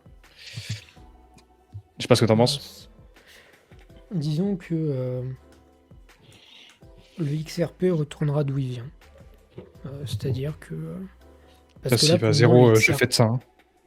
Bah moi aussi, moi de même. Moi de même, j'hésiterai pas bien sûr à le shorter dès qu'on arrivera dans des timings intéressants pour shorter, parce que je pense qu'il retournera d'où il vient, parce que il réussit à tenir, parce que ça fait partie de cette tête de liste des alts qui peuvent être buyback par le gouvernement. Ce qui fait que jusqu'à maintenant, le truc se tient bien, il reste de l'espoir, et que il y a un moment où le truc va décrocher. Et il finira par tomber, sauf s'il y a vraiment du buyback. Moi, personnellement, je pense que du buyback sur les alts, soit ça arrivera dans une quantité vraiment infime, soit ça n'arrivera pas, parce que je comprends pas l'intérêt de le faire. Après, la news est folle, par contre. Ah bah, la news... la news est folle. Peu importe le montant, je trouve que la news est juste folle. Et complètement con. Ça peut suffire à ce que le truc continue de monter, peut-être à 2000 milliards s'il faut, ça va dépasser l'or. Oui. Très honnêtement, dépasser l'or, oui, carrément. Ça dépasse XRP, meilleure réserve de valeur que l'or. On va faire des chaînes. Oh putain, le FA dégueulasse. Vendez votre or, achetez du XRP, voilà. Conseil des grilles. Bah les gars, une chaîne en XRP, ça vous dit pas hein? Une petite bague en XRP putain, là. Quel enfer. Une Rolex en XRP. Vous avez pas la vision. On vanne. C'est vraiment un signe de bottom de préférer XRP à Ethereum de toute façon. C'est vrai, c'est vrai. Ouais, non, mais j'ai fait un tweet tout à l'heure. D'ailleurs, c'est juste pour terminer là-dessus. Mince, tac. Hop, j'ai le double screen. Voilà. Je disais, Ethereum perf pas, les gens se moquent, la mancha augmente, les gens s'intéressent, le prix monte, ETH fait pas un ATH. Les gens sont dessus, ETH perf. C'est tellement ça. C'est exactement ce qui va se passer. Et c'est vraiment pour ça que moi, ma fin de cycle, ma fin de cycle, je veux dire la fin du cycle, je l'imagine vraiment, genre, comme je vous ai montré là. Hein. En fait, je tweete ça, mais je le pense vraiment sérieusement. C'est en mode, Ethereum va faire ça. Enfin, j'aurais du mal à imaginer dans les prochaines années. Ça paraît 10K. Ethereum fait ça, tu vois. Genre, Ethereum va aller à 10K, j'en sais rien, et je suis juste un golemon, mais je pense sincèrement que la suite du cycle va ressembler à, je sais pas, quelque chose comme ça. Et juste que quand les gens vont être contents de voir Ethereum ici, ce sera le moment de vendre. Et voilà, c'est un peu l'histoire d'Ethereum, ce cycle au final. Bref. Écoutez, messieurs, dames, on va pouvoir clôturer cette émission. S'il vous plaît. Juste pour répondre à Gabri, j'ai pas de... là, en ce moment, j'ai juste un peu de hype qu'il me reste. Du Bitcoin. Et après, j'utilise la totalité de mon capital pour farmer des perps. Et gagner du rendement quelconque, farmer des fundings, etc. Et j'ai quand même du capital dispo pour jouer en spot sur des actifs précis. Je vais pas aller commencer à acheter Je sais même pas quoi d'ailleurs, mais acheter des trucs sombres. Ouais, on va rester sur les Farcoin. trucs solides et faire des Mm. trucs solides. C'est très solide Farcoin, hein, ça permet. C'est solide. La culture est solide, hein. En vrai, La culture, franchement. elle est solide. Donc voilà, il faut toujours avoir du capital un peu dispo pour un peu tout, etc. Et rester flexible. En tout cas, messieurs, dames, on arrive au bout de ces 2 heures d'émission. Je vous remercie infiniment, comme chaque semaine, de nous avoir écoutés. J'espère qu'on vous aura appris plein de trucs. Vous avez passé un excellent moment. Est-ce que Joe, tu veux terminer en ajoutant quelque chose? Moi, j'ai rien à raconter. Allez, super, messieurs, dames, prenez soin de Allez, vous, ciao. prenez soin de vos bacs. C'était Decrypted. Ciao les potes. Ciao, ciao.